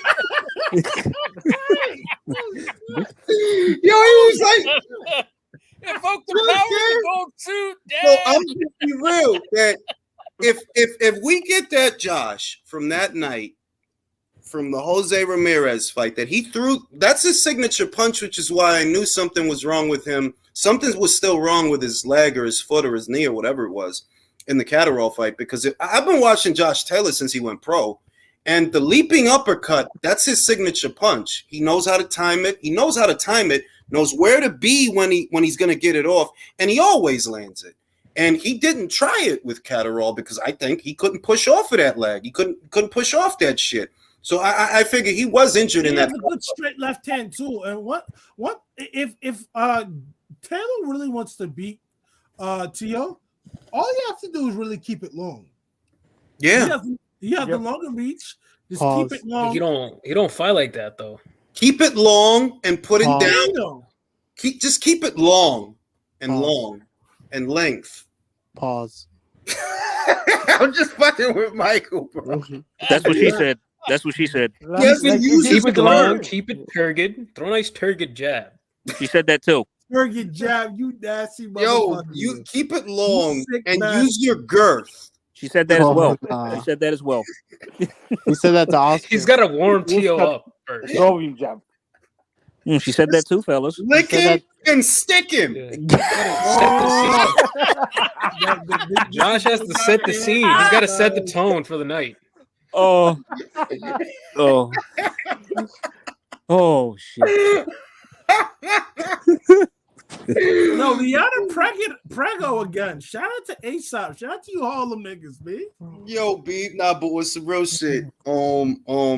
Josh at his very best, he ain't gonna box. He got a mean streak. He go in there trying to hurt the guy. Like, he gonna want to hurt Teo. He don't like Teo. They don't like. Yeah, he don't that's like the Teo. other thing. What I really like about that fight, yo, listen, if Senior starts his shit and he start talking, Josh is not gonna put up with that shit. No, he not. No, he not. He's not. And bro. speaking Like, of Senior, Josh Taylor definitely has the corner advantage because Joe McNally, his new coach, he's actually a pretty good coach. Now, let me ask you this, fellas, specifically. Teo loses. Do they cut him?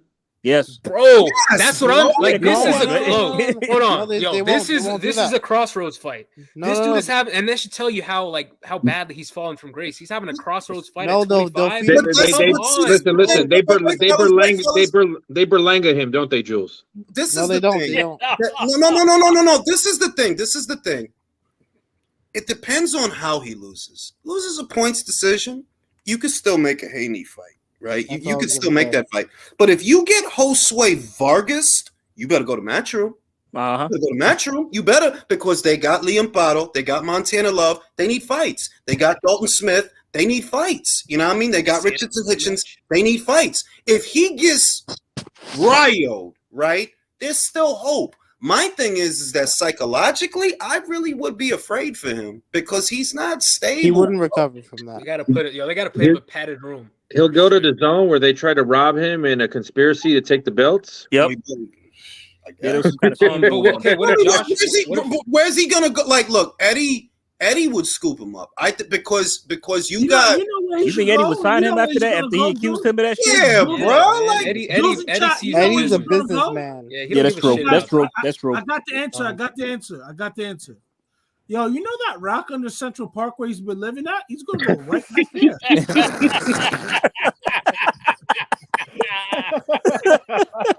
Yeah. Yo, bro, I'll never thing forget is that, no, but I this just is gotta the other put that thing. on I want to encourage fight fans, right? Because we need to stop being so hard. And I mean this. We need to stop being so hard on these young guys, not because we're just these bleeding hearts, but so that they know that even if you was to lose to Josh Taylor, right? That's only your second loss in your career. That's all that is. You could still have other fights. You could still make more money. Yes. Even if he was to get knocked out by Josh Taylor, I would still want to see him versus Liam Bottle. Why? Liam Bottle ain't ready for no Josh Taylor. We need him to fight you to know he's ready for Yeah. Josh Taylor. Yes, exactly. And my what thing if is, Josh Taylor loses? I'm not hard on them as fighters. I'm hard on them when you talking stupid shit. Yeah, I mean, just talking fucking delusion. Fuck out of here. I told you as soon as he started up with the Bible verses, and it's not because I don't love Bible verses. I love Bible verses. I read them. I'm saying that you doing that because of some fake shit. You doing that. It's like you're putting up a facade, and that's not cool. Jules, Teo's in this position where he is right now based on his fucking greed. Point blank period. That's it. How long was we saying it? Like, yo, dog, you should have just did the Cambo fight at the price that Top Rank wanted, because then you would have got that done months ago. You would have got that out the way, and you could have either moved into a Loma rematch or moved up to 140 unbeaten. You wanted to drag this out for the short money. You wasn't thinking about the long money. You just thought that never mind that there's a pandemic, right? Never mind. Never mind that there are no audiences anywhere. You want to be greedy. You don't want to work with the people. He thought this is another thing that the fans need to understand.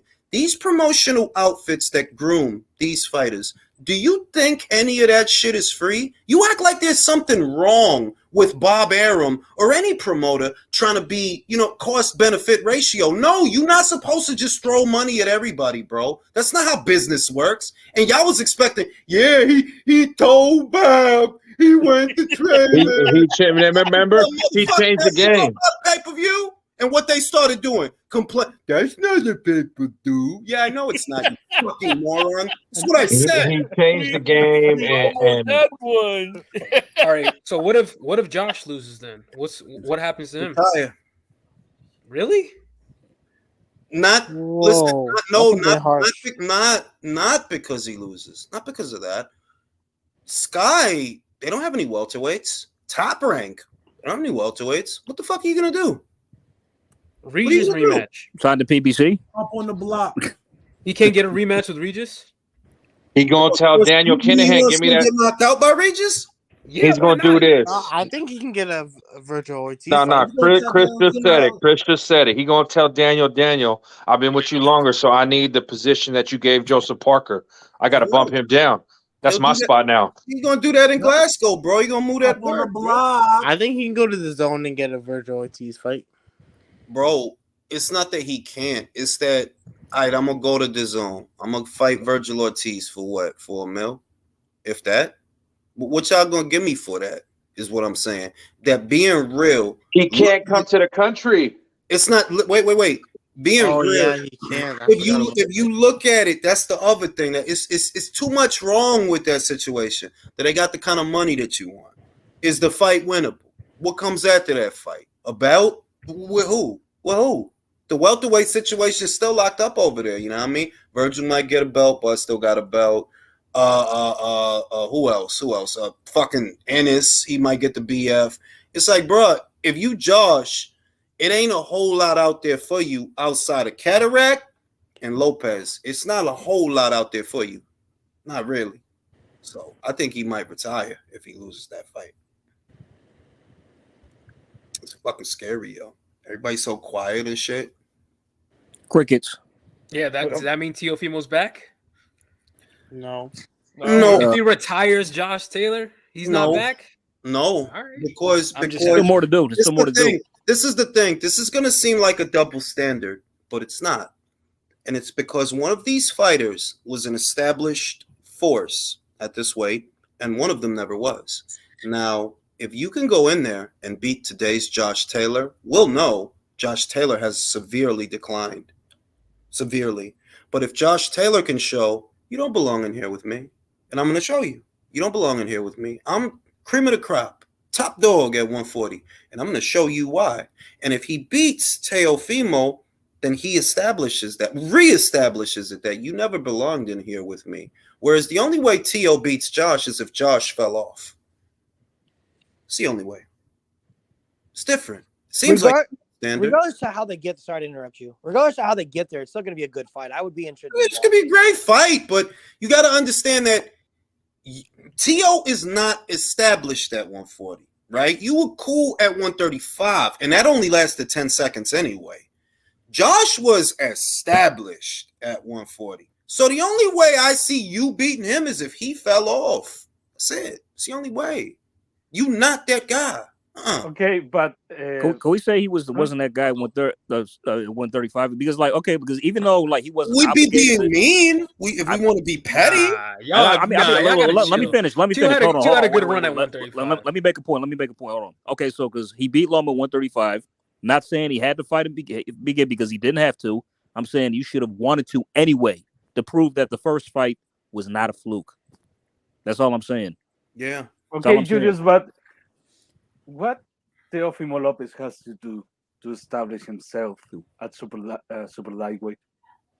I want to say that this is going to sound weird. I know that it sounds like I'm nitpicking. I'm really not. I'm not. But being real, if he would have fought Barboza who's an unbeaten up-and-comer, has size, no acclimating necessary. He is a 140-pound fighter. If he would have beat him, then I would know. I would know for sure. Nah, he can hang. But you're fighting a guy who's been out of the ring for a long time. He's coming off an injury, a surgery, right? That's what's going on. That's the cover story. So there is an element of timing that, well, if you beat him now, look at how he looked in his last fight. And he has an injury to his plantar fascia, right? He hasn't been looking good. So maybe it's just that you're catching him at the right time.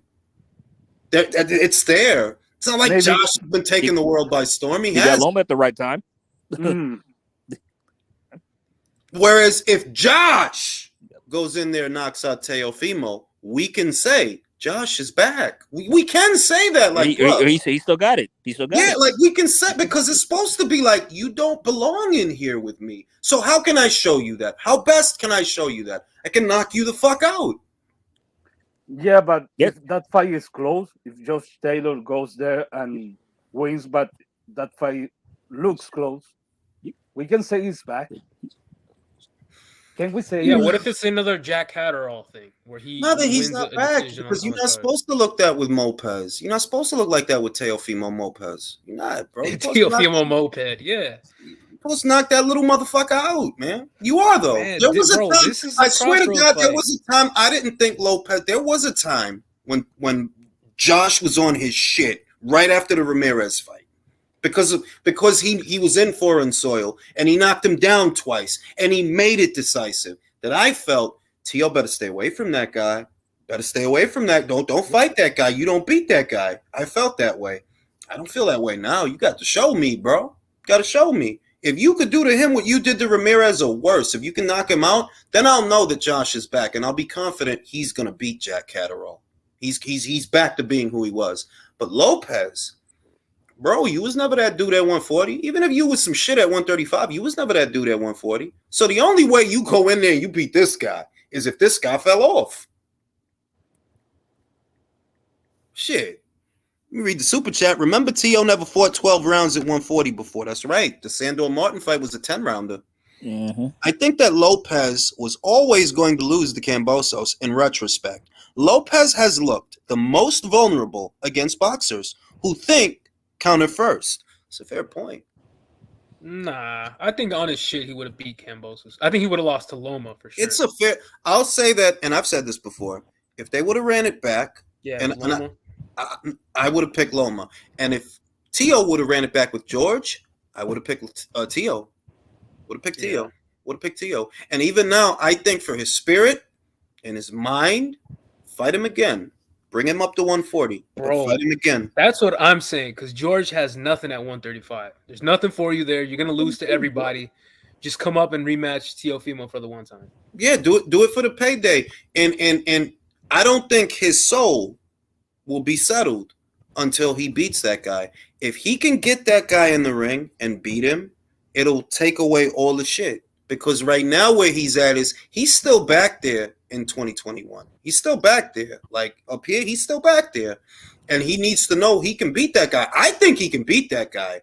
But till it go down, he will never get the catharsis from this. I mean, the last I checked, he's still preaching about he never thought he lost. Chris, did you like that? Catharsis? That's 4 syllables.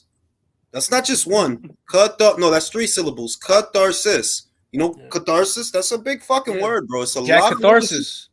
The guy who Josh ducked. Yeah, catharsis. Nah, y'all are tripping. He's not ducking Jack Catterall, man. I think he's gonna beat. I mean, no. Let me rephrase it. If he beats Teofimo in good fashion, I will be confident Josh is back. Use pads if you have to. I don't care. I'm not the Sally Struthers of this shit, bro. If you got to use Clembo, use Clembo, bro. Do what you got to do, but win. It's that fucking simple, right? You're gonna stop pretending that these guys aren't all on something. They're all on something. Julio's on something. Jay is on something. Drew is on something. We're all on something, all right? We're all on pads. Let's just cut the fucking crap. All right, now on that note, gentlemen, I'm going to close this live out. I will be going live again tomorrow with new subjects. And after this video, I will upload the next episode of The Relay, which details the whole Crawford, Spence, resurgence of bullshit. All right. Alleged. Wait, Yeah, what? Yeah. What's happening? Hold on. Before you fill me in. Hold on. They're What's happening? revisiting talks, Julio.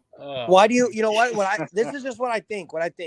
Everybody's been so quiet. You haven't heard anything about that date whatsoever. You haven't heard anything from Crawford or anything from his camp about maybe signing. I thought in the back of my mind, I'm like, you know what? I bet they're revisiting, but they didn't want it out in public.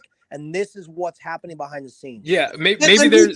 but we can say that, but we can also say that, look, you had a lot of time last year to just do the fucking fight, bro. Just fucking do it. There's nobody else involved. Just do it. This is hilarious. Late night revisiting talks. All right, I'll catch y'all on the next one. Everybody have a good night. Nice speaking Night, to you guys. gentlemen. Hey, nos vemos. All right, Jules, have a good night, brother. Thanks.